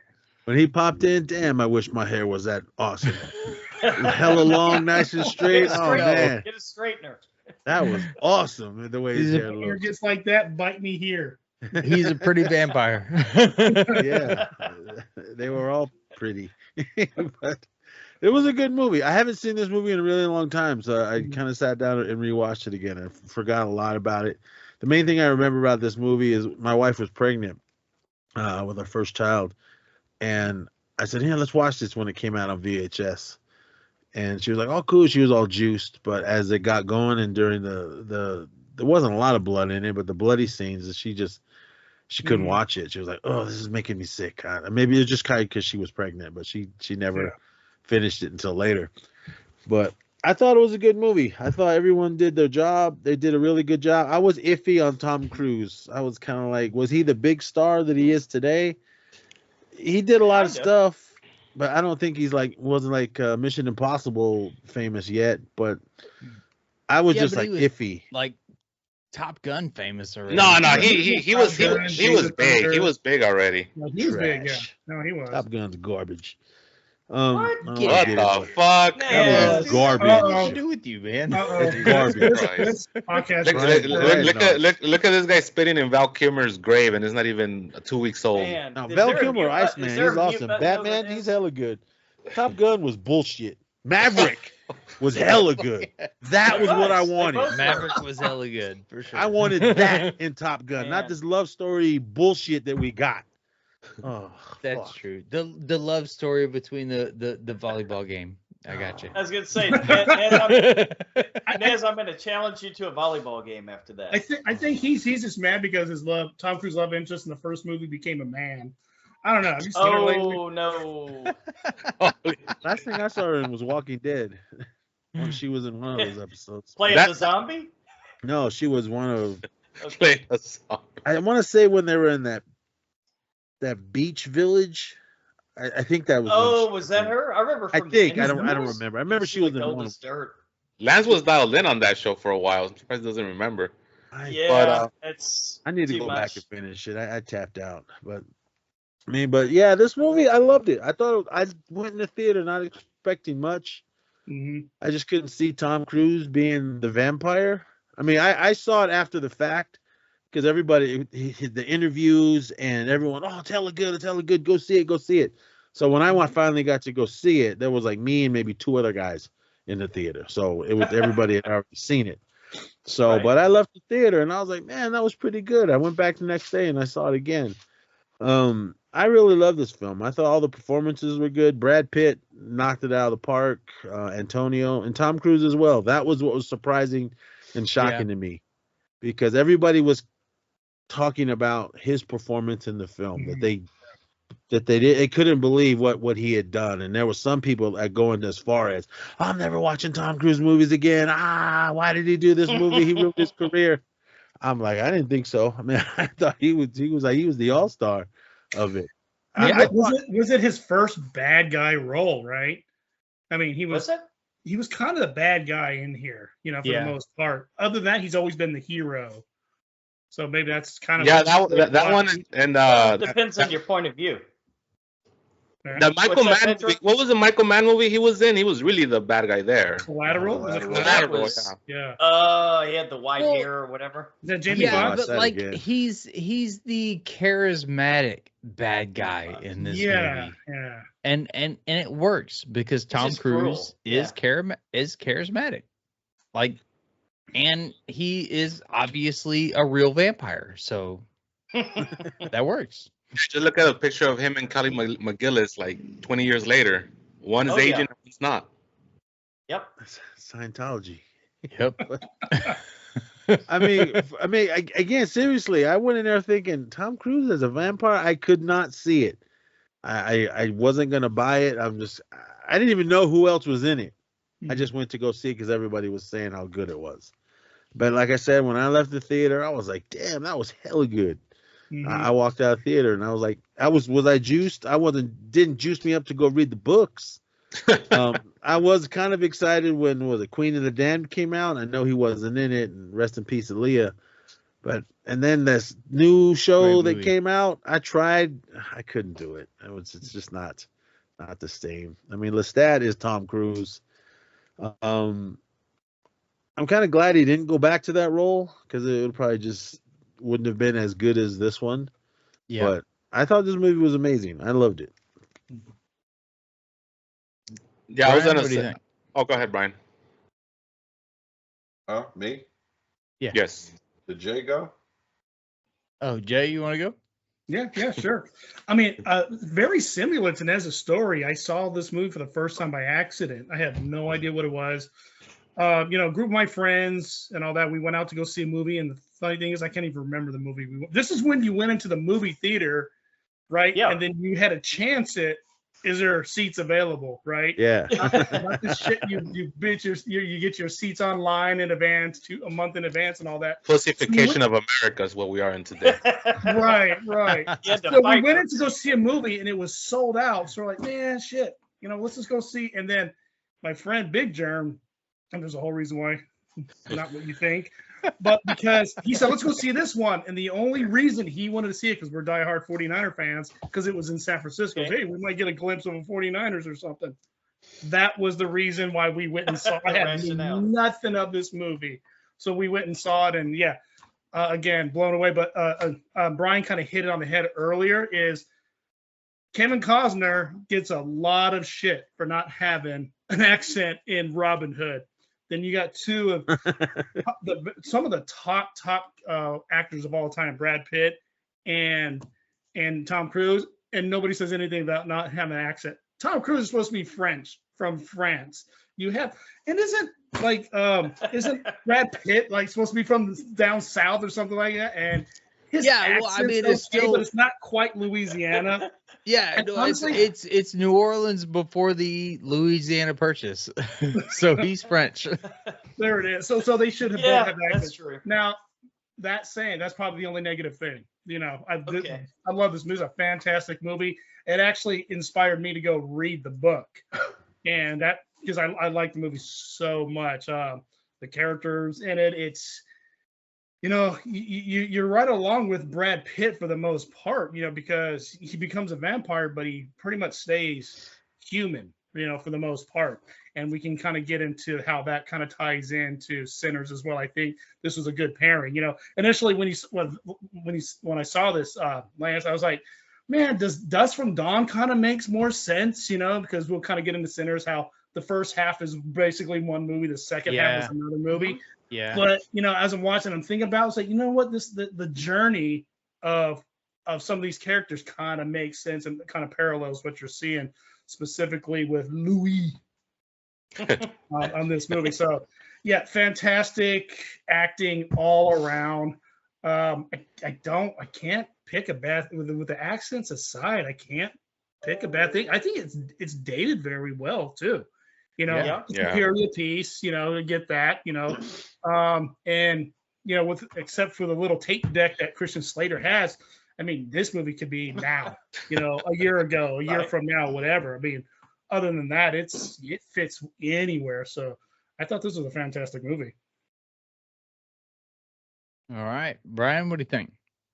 Yeah, I agree with everything that Jay just said. My only nitpicks are the accents, because that's not a Louisiana accent. That's not a French accent. I don't know what Antonio Banderas is supposed to be. I didn't understand anything he was saying. Spanish. This is probably. He's from the old world. That's all that matters. The old country. The real old world. For me, this is probably still Kristen Dunst's best performance. Yeah. For her at that age to put on this performance. Sure. I always think of the scene when she tries to cut her hair. Yeah. And finds out that's always a standout scene for me. The real MJ. That's right. That's right. No, that's wrong. You like Zendaya, huh? Yeah. Okay. She's good too, but In that timeline. Or in that multiverse. universe. Well, there's only one though, so yeah, she would be the best one in that timeline. I really enjoyed the setting. It really made me feel like we were in that time period and in that area. And the one real quick thing I want to touch on is the music. The music was top notch throughout the entire movie. Yeah. Yeah, absolutely. All right, Lance, what do you think? Yeah, I was so fucking pissed off because I think when this movie came out, there were at least a couple of books already out, and I'd gone through the first one pretty quickly, and the second movie I was wanting to see after this one, I wanted to see Vampire Lestat done, but they never did it. At least not with the same actors. But I was pissed when they announced Tom Cruise. I guess I had the same reaction Anne Rice did. I was like, there is no fucking way this little fucking punk kid from Risky Business is gonna go, oh, I'm a vampire, But he really pulled it off. I mean, it doesn't help that he had a great cast around him, but I think the strength of this movie is probably the fact that you were saying Anne Rice wrote it, and I didn't even know that she'd written the screenplay for it. But I love it when I go to a movie based on a book I've read, because I don't want to see like the Dark Tower where it's Matthew McConaughey and Idris Elba and trash. Yeah, I want to see something. But the thing is that even when Stephen King writes his adaptations, they suck. That's the problem. Oh, yeah, like Maximum Overdrive. Yeah. That's hella good. What are you talking But about? no, it was. Coke No, out of his mind the whole time. That soundtrack is fire. AC/DC. that's true. It's a great soundtrack. Maybe not as good as the next movie, but we'll get there. I will say that, this was spot on. I mean, it hit all the beats of the book. None of the major chapters were left out, and the character arc was amazing. And it was just like the book. It was from Louis' perspective, and I wouldn't change too much about this one. Really, really enjoyed it, and Tom Cruise pulled it off. I would love for Tom Cruise to show up in the movie and say, "Ooh, I'm a vampire."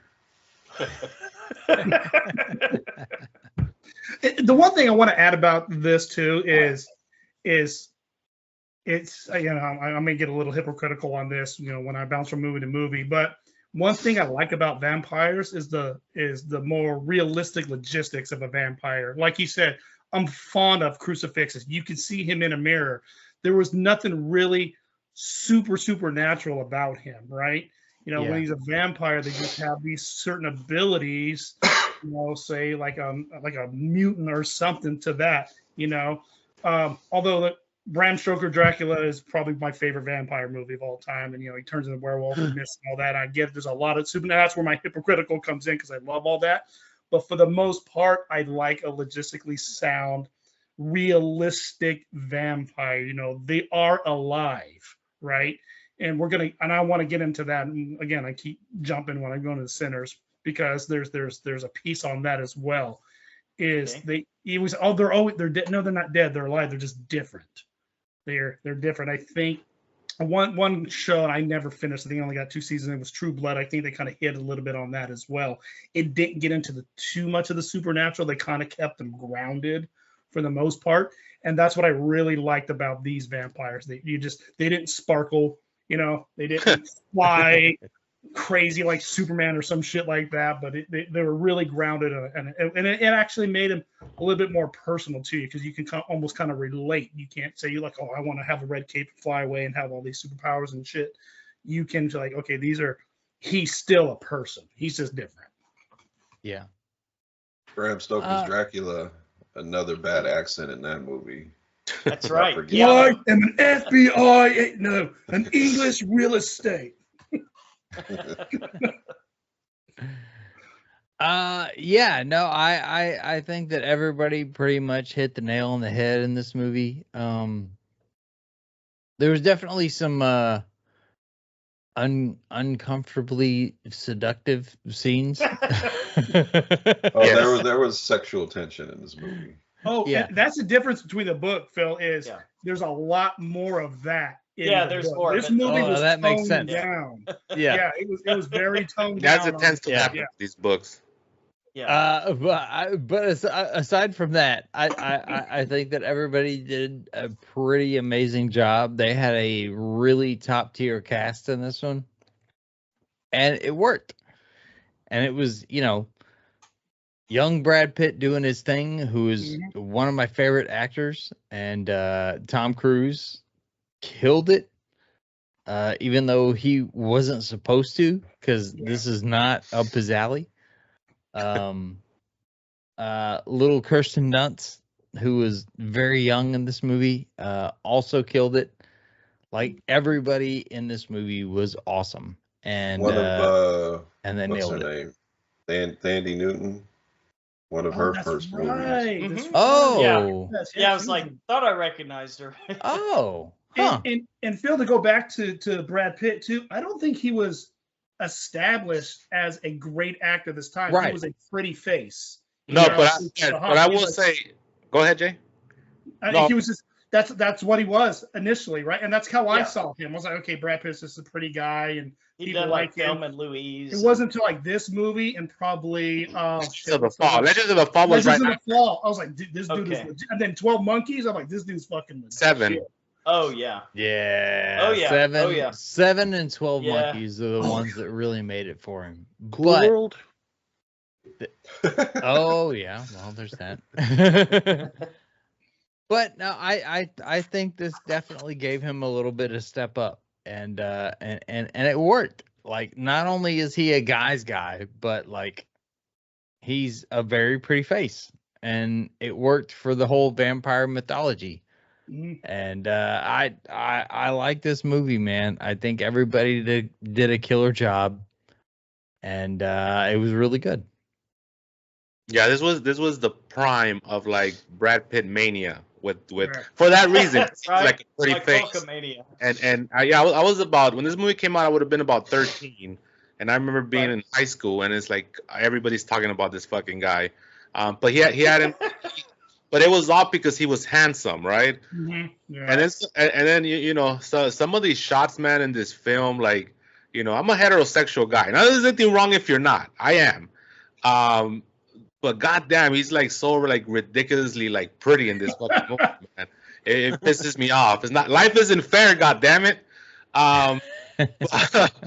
But yeah, so yeah, he was in that prime, and then of course, Tom Cruise was like coming off of like some of his more Academy like Oscar bait films. Yeah, this was a perfect storm of everything. You know, Kristen Yeah. Dunst, she got nominated for an Academy Award for this Oh, role. wow. Yeah, and so I don't think she won, but she definitely was nominated. So yeah, me too. I mean, there's nothing else to be said. This is a great classic film. And see, and this is one of those movies where, you know, you have two different vampires. You have the romanticized, right? And then you have the demons, right? You have the scary demons. And I think this movie really captured that romanticized of what a vampire can be, right? And, you know, whether you're guy, gal, heterosexual, whatever you are, it captures you in. You're like, okay, I'm on board with this. You know, you got other movies that try to romanticize it, and not a huge fan of Twilight. You know, I'll shit on that all day. And I think they overdid it on that one. I think that's what kind of killed it. But I think this one captured it perfectly because it was so subtle. And they, of course, you know, they used the pretty guys and all that. But to me, it worked. Like, you're right. It completely worked on this is the perfect example of romanticizing the vampires. Right. All right. Let's go scores. Pedro, what do you think? I'm gonna go 9 on 10 on this one. Ooh. It's a classic. It's a legitimate classic film. So I'm going. Yes? 9. Can you hear me? I'm sorry. Yeah. It wasn't quite a 10. Yeah, I'd go a 9. All right. Couple of 9s already. Jay? I can't disagree with that. I mean, I haven't seen this movie probably 20 plus years. You know, when you go back to something's always not quite right, or, you know, like it's not how you remembered it. This movie completely held up. And I think it's one of the top tier and one of the, you know, the models for a great vampire movie. 9 on 10. I mean, that's a legitimate rating for me. 9 on 10. Brian, what do you think? And bad accents aside, this is an easy 8. That's why they don't get the 10, because the accents. I'm gonna go 8.5, man. I think it was pretty good. Lance, what do you think? I'll tell you this. They got the characterizations down so well, and Yeah. and now that I know Anne Rice wrote it, it all makes sense. But Mhm. yeah, Lestat, he's been a vampire much longer, so he's much more cruel, much more manipulative. And then you got Louis, who's kind of like new to it, but he's sort of very depressed, wants to commit suicide, kind of Mhm. basically when he goes into it. So he brings that with him, and has to shed his humanity, which he does slowly through the books to an extent, but they always they kind of keep keep the same, the same path going after, most of the books. And then the way they use cleansing fire and stuff like that in certain scenes, which was great. But yeah, I think 8.5's very fair. I don't think I quite go 9 on this, but yeah, it's an easy 8.5. It was a great reproduction of the book. All right, so we definitely recommend that one. Check it out. Okay. Really quick, favorite Tom Cruise movie? Everyone, go. Jay. Oh shit! Favorite Tom Cruise? I don't know. Collateral. I really like him as a villain. Wow. Okay. I do like him as a villain, and I think he freaking nailed it in that one. And that was more about him. This is more of an ensemble. Interview with the Vampire. I don't think it would have worked as well without Kristen Dunst and then Brad Pitt. So I don't consider this a straight up Tom Cruise movie. So that's why I would go Collateral is probably top of my head. Yeah. My favorite is that first Jack Reacher movie. I loved him in that one. It's a good one. Yeah. Good one. That Live, Die, Repeat 5'5" Jack Reacher. Yeah, I'm with Philip. I'd forgotten about that one. That was fucking love awesome. that one. Are we doing that, Brian? Which one? Edge of Tomorrow? We supposed to. Yeah. That's like coming, Mickey everyone. 17, like Mickey 17, but with action, right? Yeah. Brian, what's yours? Favorite Tom Cruise movie? Yep. Rock of Ages. No, it's not. No, I'm just kidding. I like his role in it. Say Top Gun, so Ned's gonna get pissed. You know what? I'm gonna go with Top Gun. That's iconic All Tom right. Cruise movie. There you go. He was good in it, but it was just. He's good in everything, really, though. I mean, is there really a Tropical bad Thunder. Tom Cruise acting movie? Tropical Everyone- Thunder was We, great. I we was won't told- bring up Mummy. We won't bring up Mummy. I like that Yeah. movie. I thought that movie was You didn't good. love it, though. You didn't love it, did you, Nez? I did. I thought it was cool. I wanted more, but apparently not. Uh, We got a good start. We got Invisible Man. Then we got that weak ass Wolfman movie. But oh, boy. Yeah. All right. Mummy, hella good. Yeah. Smith. Another one that nobody talks about that's really awesome is Mission Impossible 3, the J.J. Abrams one with Seymour Hoffman as the main bad guy. That's Yeah. a really good You know, you're right. I was just talking with my wife Rest about in this because we peace. saw the trailer for the new one. I said I like the Mission Impossible movies, right? And with the exception of because I called out 3, and I think Okay. because 3, I think is the only one where he's actually doing his goddamn job. Every movie, his own agency is after him. I'm like, can we just get a movie That's true. where he's just doing his job and he's going after the bad guy, and he's not having to, I'm on the run, and my. Yeah. Like, how many times are you going to be on the run from your goddamn guys? He wins every movie. Apparently. Yeah. Trust him, So yeah, that's a good one. Yeah, at some point, maybe it's time to leave. Well, the last one is the last one, so we'll see. Yeah. All right, we'll go to Sinners from 2025. Well, This this is when I leave. I didn't see this movie, and I don't want to hear. Oh yeah, you nothing. don't. Oh, yeah, you no. don't wanna hear the story. Yeah, I didn't see it yet. I Well, was go gonna. see it ASAP. All right. I was Gotta gonna check go. it I was out. gonna go, but I got sick, so I couldn't make it out to it. But I haven't been on the show in a while, so that since I'm Been a home, while. I might as Been a well minute. come in here and let you hear my snotty voice. But yeah, everyone, it's fun, man. I'll try to come back. I mean, it's just your recording time is during the week, and I gotta work. Gotta pay those bills. But Jay, man, it's good to see you, brother. Good to hear Yeah, from you. too, man. Much love to you and the family.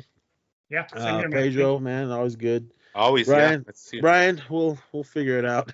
Yeah. And brother Phil, brother Lance, see you guys. So, but everyone, thank you so much for listening. Check out the next episode of the Wrestling Returns, Action Returns, as well as Stream Fiends and whatever else Brian and I are doing with that new show. Well, when that episode comes up, we'll give you the title because we didn't have one at one point. I heard that it's called Halloween's 30 for 30. Is that true? That's the first time I'm hearing that. I'm counting on Lance and Brian on that one. Come on. But all right, everybody, I'm out of Okay. here. Till then, All be right. safe. Party on. The 30 Call days, us out. or 30 days, or whatever the fuck. You guys never finished. All right. All right, party on, dude. On to Sinners 2025. Trying to leave their troubled lives behind, twin brothers return to their hometown to start again, only to discover that an even greater evil is waiting to welcome them back. Director and writer is Ryan Coogler, also known for Fruitville Station and Creed, and Black Panther movies, I believe. Yeah, for sure. That's an understatement. Christopher Nolan and his producing partner / wife, Emma Thomas, assisted Ryan Coogler in the shooting with the 65mm film. Nice. Swedish composer Ludwig Göransson. Easy for you to say. Yeah. He better get some kind of award after this movie. Yeah. Ryan. Is he the same guy who does The Mandalorian? Well, I mean, hey. It sounds composer. it sounds like the same guy, I think. Yeah. Is it? Okay. All these composers have these very unique, like, European names, so who knows? Yeah, like northern Norway European names. He was Ryan Coogler's University of Southern California Film School classmate, who has scored all his feature films, including this film. Developed an appreciation for the blues from his father. The elder Göransson became a lifelong fan of the genre as Mississippi blues artists like Albert King toured Europe and stopped in Sweden. All right. That's what we got for some trivia. Pedro, you want to start us off on Sinners? Yes. This movie was amazing. It was everything I thought it was going to be and more. We're going to get more into the spoiler side of things when we're talking spoilers, but just off the top, the characters, you fell in love with the characters right away. The writing, the metaphors in this movie, regarding like race and all that stuff. To me, like actually, the weakest part, if there is such a thing as the weakest part, was the vampire part, because it was the more by the numbers part of this film. Mm-hmm. But everything before that was like just an amazing like visual spectacle as well. Like just the cinematography with all those cotton fields, and it was like a timepiece. So you had like the 1930s era with the cars, just phenomenal stuff, And the story was good too, because here. It's what the title says, right? Everybody here's a sinner. Like, there was no actual good person in this movie when you think about it.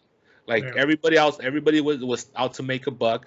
But it's also a reflection on what you have to do to survive, right? Depending on who you are. Because these guys had to go up north. And I could spoil this because this is part. I don't think this is a spoiler, but they had to go up north to kind of make their money and escape. But at the same time, they didn't really escape. It was the 30s.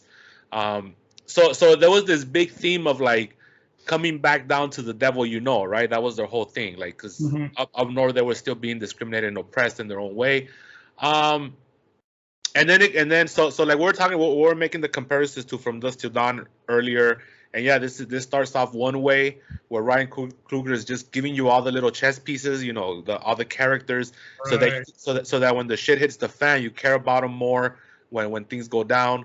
And then the second half is when the shit really hits the fan. And yeah, like I said, that to me, that's the weaker part of it, but it was still a great time, because I love how reserved he is in the beginning. Like, he's really reserved with the blood, because he knows exactly what he's gonna do in that third act, which is just give it all to you, Oh, yeah. So this is a great film. I mean, it's again, I don't want to get too much into the story until we're talking spoilers, but just an amazing spectacle.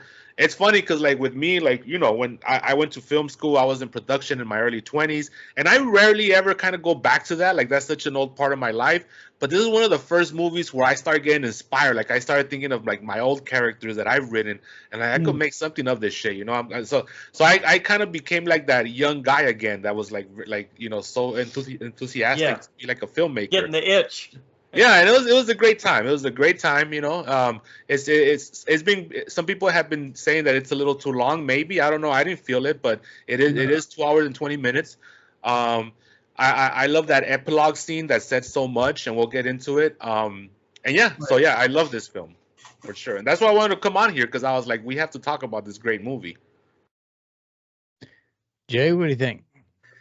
Oh man, I'm right in line with Pedro, man. I got a little bit more to say about the Vampire by Numbers. I think we got to wait till we get into spoilers for that. I think there was a reason for that, and from what I saw, I thought it was perfect by the Vampire by Numbers, and I think there was a specific reason for that, as this movie kind of really centers not necessarily around the twins, but their cousin Sammy, right? And he's kind of at the center of it. And, you got that first half of that movie, like you said, is building up. Like the chess piece, you're getting to know these characters, fantastic setup. But the whole theme of it, you want to talk about, shoot, man, I'm trying not to spoil too much about it. I mean, culture is a big part of this, is right, about, yeah, I gotta keep tight with them. Yeah, but even with the themes, like there's also like religious guilt in there, Yes, sure. Especially with the cousin, because of what he does or what he wants to do for a living. Right. What his father, who was a pastor, tells him that could bring, and it actually does bring that. So there's a lot of guilt. There's a whole thing of like religious guilt in there. There's a lot of little themes throughout the movie that I really loved. A lot of mirroring as well. We can, and when we get into spoilers, I think the religious aspect and I think the vampire aspect were complete mirrors of each other. And then we'll get into that as we go in further. I just want to say though, Michael B. Jordan, fantastic as Smoke, as Stack, not so much. No, he fantastic. Every director has their go-to guy, right? Coogler, Jordan is his guy. Burton, it was Johnny Depp was his guy. You go to, and who do we talk about? Nolan. For the most part, he has his group of core guys. You can say it's Christian Bale, but you can also say it's who's the butler? Michael. Oh God, who's the old guy? The old British guy. I'm forgetting his name for a minute now. Yeah, I know who you're talking about. Yeah, that's kind of like everybody. Or it's like Cillian Murphy too. He works with him a lot as well. Yes, that's true. Yes. Everybody has. I mean, if you talk about a Coogler movie, Michael B. Jordan's going to be in it. It was a Fruitvale Station. He was in there. Was it all of them? Movie? He's been in all of them. Oh yeah, that's it, and it works. Sometimes that partnership is absolutely fantastic, and this is one example where it absolutely shines on this as well. So, man, I love it when a director and he has that core of either actor or actors, and they just gel together, and you're going to get gold when the next one comes out. So yeah, fantastic movie. All right, Brian, what do you think?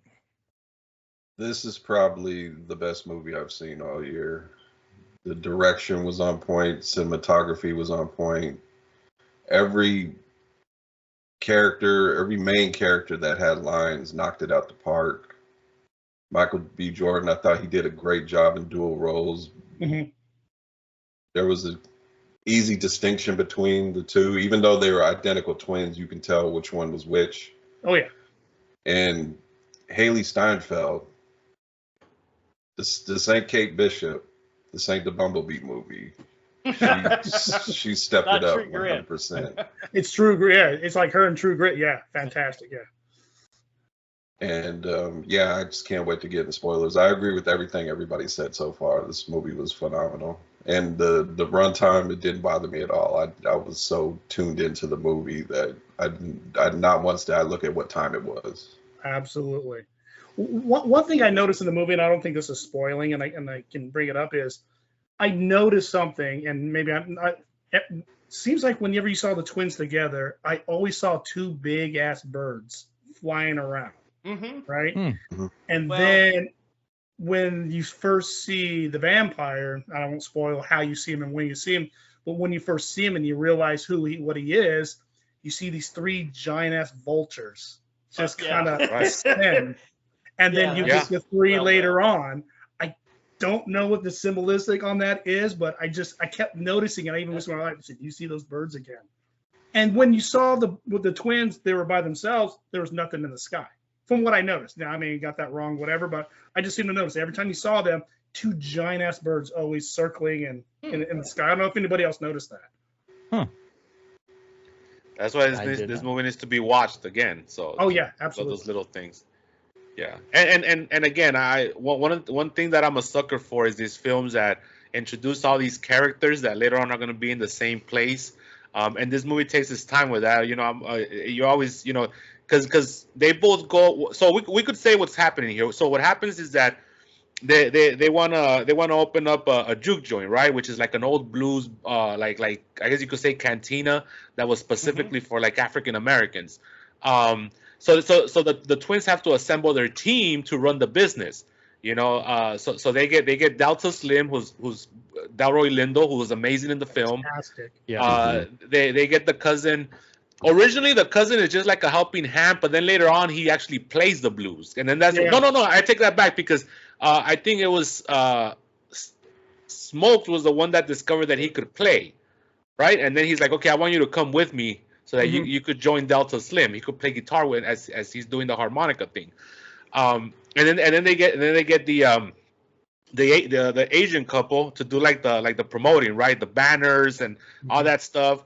And Can I say something real quick about the Go Asian ahead. couple? I love Yeah. that they had Southern accents because if they Yeah, grew up in absolutely. Everybody did. in the South, they wouldn't have Asian accents. Yeah. Right. Yeah, take that interview with the vampire. They took care of their accent. And then obviously that one heavy set guy. What was he? He has the nickname, right? What was his name again? Cornbread. The one. Yeah, Cornbread. He Cornbread. Cornbread. Yeah, security. cornbread. Yeah, he got hired to be security. So yeah, so I like how the first part just assembled all this team, and you got to know the team, the entire team. And I'm a sucker for that trope. Whenever movies do that, I always get invested. You know, it's a cool. It takes a little more investing because of the time, but it's always worth it in the long run. Yeah, absolutely. All right, Lance, what'd you think? Oh, you already said it. I haven't gone yet, but I was a little bit concerned about going into this movie because sometimes you fall victim to that overhype, right? Like where you hear really, really good things about it from people that you really trust, and you're like, oh my God, don't let me down. So like from the very beginning, technically this was like a masterpiece. I mean, I don't think that anyone has. It may be an exaggeration. I don't know if any filmmakers ever achieved this level of filmmaking as far as technical expertise. There was one particular camera angle talking about the couple that had the daughter that owned the store, where they followed one character across the street. You've got all these back characters that you can see all this stuff going on everywhere. And then they go into the store, and then, you know, somebody comes out, and it's just like, wow, you know, it's just amazing. And then when you're in the juke joint, like when they're setting it up at the beginning, it's just, you see so much detail. There's so much attention to detail, and you see all the old brands like in the store, and you know this was painstakingly researched, right? You know the filmmaker painstakingly, you know, researched all this and had a team of people helping, I'm sure, you know. So yeah, technically this was like a masterpiece. I don't think they make movies better than this that are more beautiful. The acting was phenomenal. Michael B. Jordan. If this movie's not nominated I say it every year, but if this movie's not nominated for some serious Oscars, I'm fucking done with the Oscars. Period. But we haven't even gotten to the soundtrack yet. Potentially the greatest fucking movie soundtrack I have ever experienced. There was one scene in here that was, a lot of people are talking about it, but I literally went into a transcendental state. I left my body and I fucking got inside of that, and it was just beautiful. So the way they did that was perfect. If you watch the movie, this is one I really wish I'd seen twice before we talked about it. The 7 Deadly Sins are right there front and center to see. I love the title. You've got Sloth with the character that's, you know, and then you've got, you know, so much wrath. You've got, you know, all the 7 Deadly Sins. I'm going to rewatch it so I can catch all that. The vampire scenes, they weren't jarring though, Pedro. Like you said, it was a little bit different when you got to the vampire scene. It's almost like you were in one of those outstanding fucking 80s, you know what I'm saying? Yeah. Like exploitation horror movies. But it didn't throw off the rhythm. That was what was so cool it didn't about for sure. Yeah. Now there was I'm sorry. Go ahead. Oh no, I was gonna say just to touch base on that first. When we talk about the first half of the movie, and the second half, complete little different. I would say the first half it's borderline musical, right? I mean, it's. And I love a good musical, Brian. Oh man, it was really borderline musical because even the part I think it was I forget, it was Smoker Stack who he was driving his cousin Sammy, and then I guess he kind of knew he played the guitar, but when he started playing, he started singing, he just saw the look on his face like, damn, he was blown away. You were blown away as an audience, hearing his voice and just hearing him play that guitar. That was one of my favorite scenes. You could just see the shock on his face. It was like you said, a helping hand, and then now he became the main attraction because he just realized, wow. Yeah.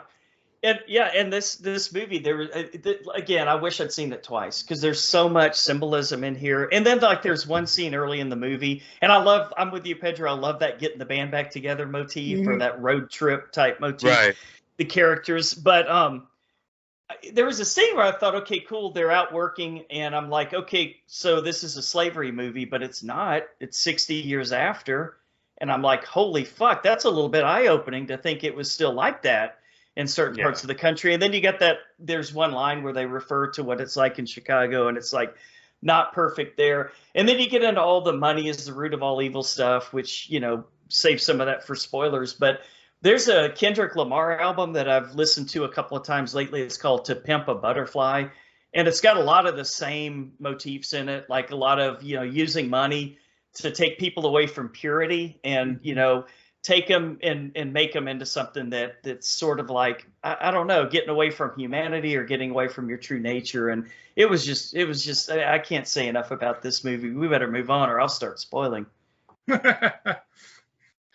Yeah, man, I think I'm gonna agree. The transcendental musical scene, and there were multiple of them, were all pretty awesome. I can't say a whole lot that I hate about this movie, man. We'll move on to spoilers. Oh well, I guess we gotta go scores first, huh? Did Brian go? Brian. Yeah, I'd like to hear what you have to say. I went. Oh, I'm sorry. All right, scores, Pedro. What do you think? Oh man, I'm gonna go 10 on 10, man. I'm gonna and strong words. I've seen it twice, and I'm gonna see it again a third time before it leaves theaters. So 10 on 10 for me. All right, Jay. I'm gonna go 9.5. I rarely give out 10s. That's cool. If I see this a second time, I think it's gonna hit a 10. But I just saw it last night. I went to like a 6 p.m. showing last night, and I just saw it, and it's just I need to see it again. But this is easily. I don't buy movies for the most part. Rarely do I ever purchase actual movies. Right. This is one I'm buying right away, straight up. Brian. I'm gonna bring us back up. This is an easy 10 on 10 for me. Woo. Best movie of the year for me. Lance. You guys never hear this from me. I think we've reviewed one movie that I did, and I came to the podcast with Clockwork Orange being in this rare air for me, but this is it's a perfect movie. It's a 10 on 10. This movie made me realize, Brian, you're going to appreciate this, that they're just not going to light people on fire for real anymore in movies. Just get used to the CGI fire because it's going to be there. And I was able to get past it and levitate up to 10. So yeah, 10 on 10, perfect film. Mount Rushmore, big time. Yeah. I don't know if it's perfect, but it was pretty good. I'm gonna go. I think 8.5. That's nice. Nice. I really enjoyed it. Yeah. These are all A's and B's, So yeah, for sure. Yeah. All right, spoilers. Who wants to go first? I mean, we're talking about the themes of money, right, and the contrast with money and purity. Also, just with culture and cultural appropriation, because think about these vampires. What the bargain was, right? What the negotiation was is like you never have to worry about being a person of color anymore. But look at what you have to give up to join us. We're you just pretty gonna much steal all your stories and your Exactly. songs. You don't think that was a little bit racist? Yeah, but that was the point, though, right? Yeah, That was the point. That's the point. Like, all right, let's flip Yeah. some races and then see how this movie plays that out. was the example that they were offering, because what I like about these vampires is that they were not racist. They actually were pretty even keel, except for the fact that at the end of the day, they wanted everything about you as a person of color. You know what I'm saying? They were a little bit like the Borg. It was just every other white person in the entire movie was racist. Right. So I really like that. Like I said earlier, I like how nobody was actually a saint in this movie. Everybody had some blood on them. I like how Michael B. Jordan and both, right, Smokes and Stacks. And this is what makes a good actor. It wasn't written, but you could see he carries the trauma of not only being a World War I veteran, but also being up there with, like, because they mentioned that he was working with, well, they were both working with Capone, right, in Chicago. And then they never actually say it, but it's implied that they actually stole their money. They just have money. But that's what I got. Not only did they steal from Capone, but they stole from the Irish mob and then let them fight it out while they stole their shit. Yeah, and they scooted away. Yes. Yeah. Right, and I like how both of them had different personalities, right? Even though they were twins, Stacks was a little more like rebellious, whereas Smoke was more of a business person. And so I really like that. Just everything about this film, man. Again, we'll go on and on, but it was it was a perfect movie. So what do you guys think about it? As I think of other stuff. I like that final scene. I liked the setup with so one of them was wearing like the blue, kind of like a pauper's hat, like a working person's hat, and the other one had like a red pimp hat.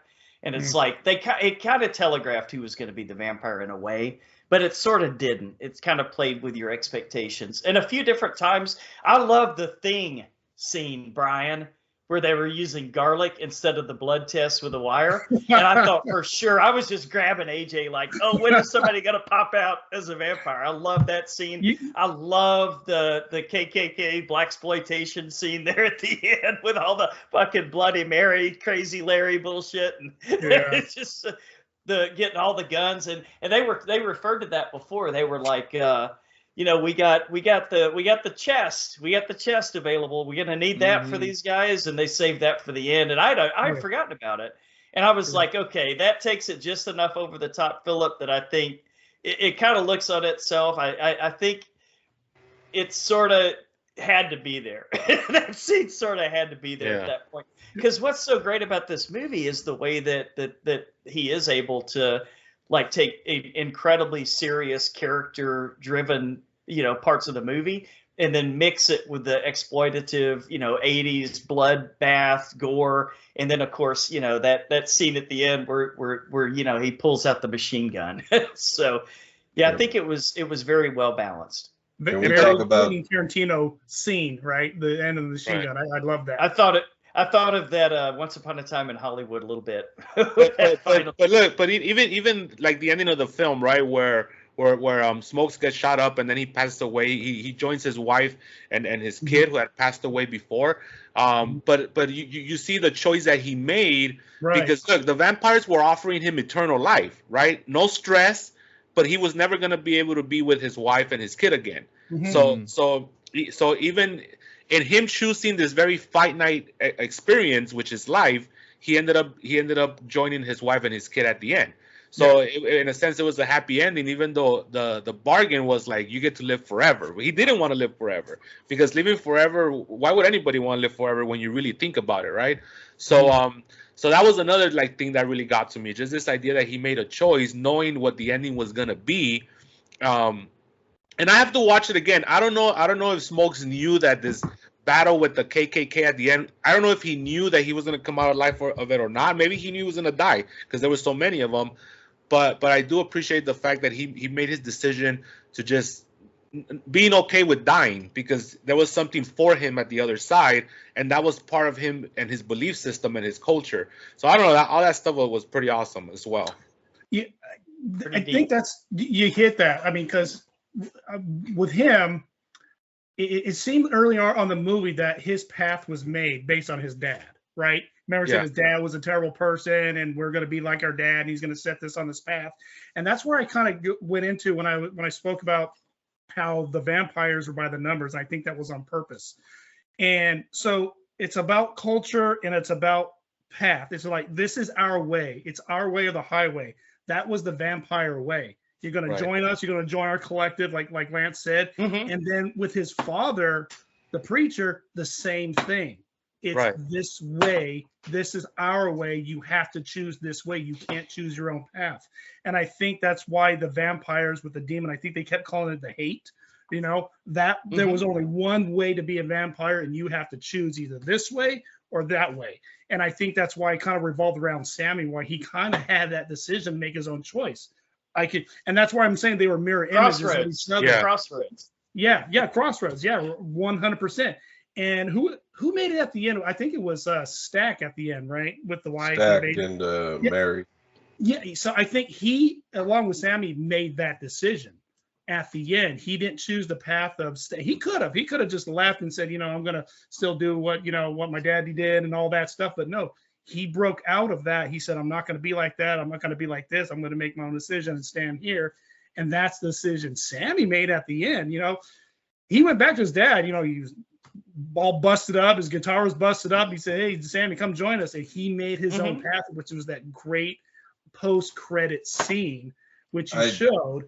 And even the vampires as well. And if you notice, when that final battle between Sammy and the head vampire, when he smashed him with his guitar and he had that big old thing, you see everybody was hurting. They're like all holding their hands. Right? I think that kind of broke the spell. They were all part of one unison. Collective, And when it was Stack's wife said, hey, these aren't people anymore. They're demons that are possessing whatever, they're gone. Turned out she was wrong. You saw that at the end of the post credit. It was that with Smoke and what was her name, Mary Haley Steinfeld. Yeah. They were able to, once that head vampire was gone and that whatever that spell was broken, they were able to be their own people, right? They left him alone. They didn't try to kill him. They weren't these raging vampires and all that. They kind of mirrored what like Louis in Interview with the Vampire, and that's why I thought it was a great pairing, because those two kind of mirrored his lifestyle. They made that choice, and even when it was brother against brother, I think he kind of broke the spell there, because he made that choice to listen to his brother. Said, let you leave them alone, right? And that's what he said. Hey, I made that promise to leave you alone till the end of your life. He made that decision as a raging vampire. So this was all about culture. This is our vampire culture. This is our Christian Baptist culture. This is our gangster life, criminal culture. No, we're going to make our own decision. And I think all three of them ended up making their own decision, not going down the path that was predetermined for them by others. And I think they all, Smoke made that decision as a vampire and was able to live his life, seems peacefully, right? Right. I mean, it was a reunion. Yeah. I was gonna say another scene that was amazing to me was because Sammy's father had told him that the blues bring the devil, right? The blues is evil. That was part of the religious guilt. And it in a way it did, because they brought Remick, it brought the vampire. But I like that scene where we're seeing that trance, right, with all the different generations of music of African American. Fantastic. So now you're thinking. Oh, okay, so this is kind of getting a little supernatural here, but it's not, because it was the whole time it was from the point of view of Remick. He's seeing that because he could see the spirits because he's a vampire, and as they come out of the juke joint, you could see how Remick could see all that stuff, and they just show that big wide shot of all the vampires. Well, at that time there's only 3 of them, and they're seeing what we're seeing, inside. That was a great fucking shot right there. Oh, I love that shot. That was probably one of the best scenes, just showing future, his future, his past, our future, everything in the middle, just what music and what culture brings and what it does. I really like the vampire musical number too. Oh yeah. all the Irish singers, that's right. Yes.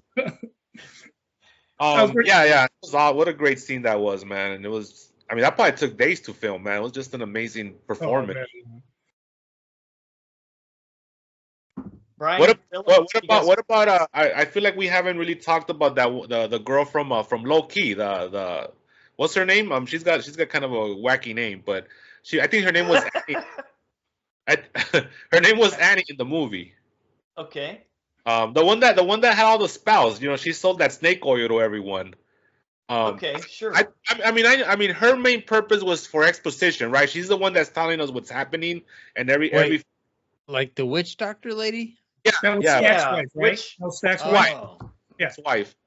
Yeah. Her job was to kind of let everybody know what's going on, and Mhm. every film just kind of has a person like that because you need it for the exposition.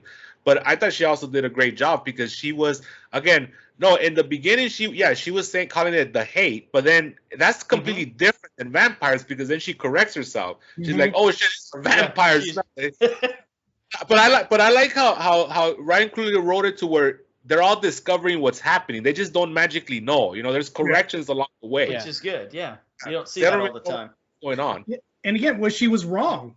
She said, "Hey, that's not your brother anymore. That's just some demon that's possessed him." And she ended up being wrong. And I love that. I love when you have the expert and they just don't have the easy answer. And they're the old grand, sage or whatever they are, and just you got to everything you say is gossip, and you have to stick with it. I really, like you said, she corrected herself, and then she was wrong about them at the end, and you saw that with Smoke and Mary. She's also like, I'm gonna cook up all these roots, but what you really need is holy water. Yeah, right. That's right. I like Remic's introduction. I thought it was very like unnerving and creepy because you have no history. Like this character just shows up towards the third act of the film. He's damn near burning up because of the sun, right? He's asking for help, and then you have, they said it, folks, not me, these engines going after them, and what so, happened to them? but they got the hell out. They knew That's that they what were they smart did. enough to get the hell out when Man. the sun they came knew down. that it was nighttime and this motherfucker was gonna get powerful, so they bound. Well, right, Yeah. but then I They figured did. they would have come back into the story at some point. That was my only. Well, there like- was only 2.5 hours, dude. I mean, and that's what Yeah, AJ was saying. that- She that's said not she the- wanted to know more backstory. It's not the best time to fight vampires at night when they're most Not powerful. always. Yeah, maybe Not maybe always. the engines were waiting for them in the morning. We don't know. Yeah. Well, right, but you brought them into the story, and then they just disappeared. I was like, I think- where? I love- Like They I took think they tail, brought bro. them figured they would have come back. Yeah. I think they were just there to let you know how dangerous this guy Yeah. really is. Yeah. And what the danger is coming. It's like now you know what's coming, These guys But- know better. They're like, and when they're like, they're warriors, they're fighting this guy, and they're like, no, we're getting the fuck out. Let's go home. Mhm. There's some danger coming. They were the pre-warning. And I Yeah. do like what Pedro was saying about Jack O'Connell, I believe is the actor that played Remick. We didn't get a lot on him, but we got little stuff on him to tell us a little bit about his character. Like when he paid with the gold coins, and she asked where did those Sure. gold coins came from, and he said from a different land or different time, which I Yeah. think goes into the dance, the Irish dance, because that's just giving you more of him. Because Mhm. And then sometimes his Irish accent would come in very strong. Very It would strong. come Yeah, in and underneath the out, come in country. and out. And I think that was on purpose. Yeah. Yeah, little Absolutely details like on that, man. purpose. Little details like that made this fucking movie awesome. This was this movie was a masterclass in accents, Pedro. Something that the vampire Don't was forget, not. the Irish got treated like shit also. Absolutely, absolutely, and I think that was folded into the story. well, as well. he did make a comment about the Klan when he told them that this place is not a juke joint, it's a slaughterhouse, but we'll pay. He said we'll pay those bigots a visit later. Yeah. And he probably would have did. too. Yeah, I'm sure he would have. Yeah. Yeah. Well, one of the lines that I really liked that was I felt was like a very emotional line at the end when what with the cousin, what's his name again? Sammy. When Sammy's talking to Stax, right? When they visit him at the end at the bar, and he's like, before nighttime, that was the best time of my life. Out for everybody because everybody was free. For a little while, everybody was free before nighttime, and then it all went to hell. So he has the Went greatest. chaotic. So he has the worst night of his life. The worst day of his life is both the best and worst day of his life. You know? Yeah, Just he like said life. that was the last time he saw his brother alive. That's the last time he saw the sunrise. Hmm. Yeah, for both of them. That's right. For both of them, it was the best and worst day. Yeah, I mean, for Sammy, that was his point where he became his own person. He became his own man. He was free of his dad. He was free of, because he visually he wanted to be just like his cousins, right? And then you have one of his cousins, no, you don't want to be like us. You want to go be like your dad. Right, He was right. still giving him only the two options. So he wasn't getting it from everywhere, anybody, to be your own man and to be who you want to be. And that was the night that he got that decision. That's when he became free. So that makes total sense why, he said that's his greatest night ever, because that's what led him onto the Yeah. path of what his life was. Yeah. That's awesome. All right. Well, I think we've talked enough, guys. Right. I knew it was going to go a little long, but we don't want to go too long. Okay. Any last words, Brian, Philip? No, I think we've All right. Cool. covered a lot on this movie. Yeah. Well, I knew we were going to. Go watch it, people. That's all I can say. Yeah. All right, Jay. Thanks for coming by, man. Thank you Good for to having see me. you. It was great seeing you guys again, man. Had Pedro? so much fun. Pedro, always good. Yep. And for everybody else listening and I guess watching maybe on YouTube, thanks for listening or watching another episode of The Horror Returns. We'd love to hear your feedback and ideas. You can find us at thehorrorreturns.com. Next week, it's going to be video game movies, I think, which can either be sometimes really good or sometimes really, really, really bad. Right, Philip? Like that one we watched for Is It Really That Bad? House of the Dead, remember? Minecraft and House of the Dead. Is that the two we're doing, Brian? No. It's Until Dawn and 2006 Stay Alive. So Okay. how exciting, Jay! I don't know that I've ever seen either of them. Well, we will until the horror returns again, Jay. Good night.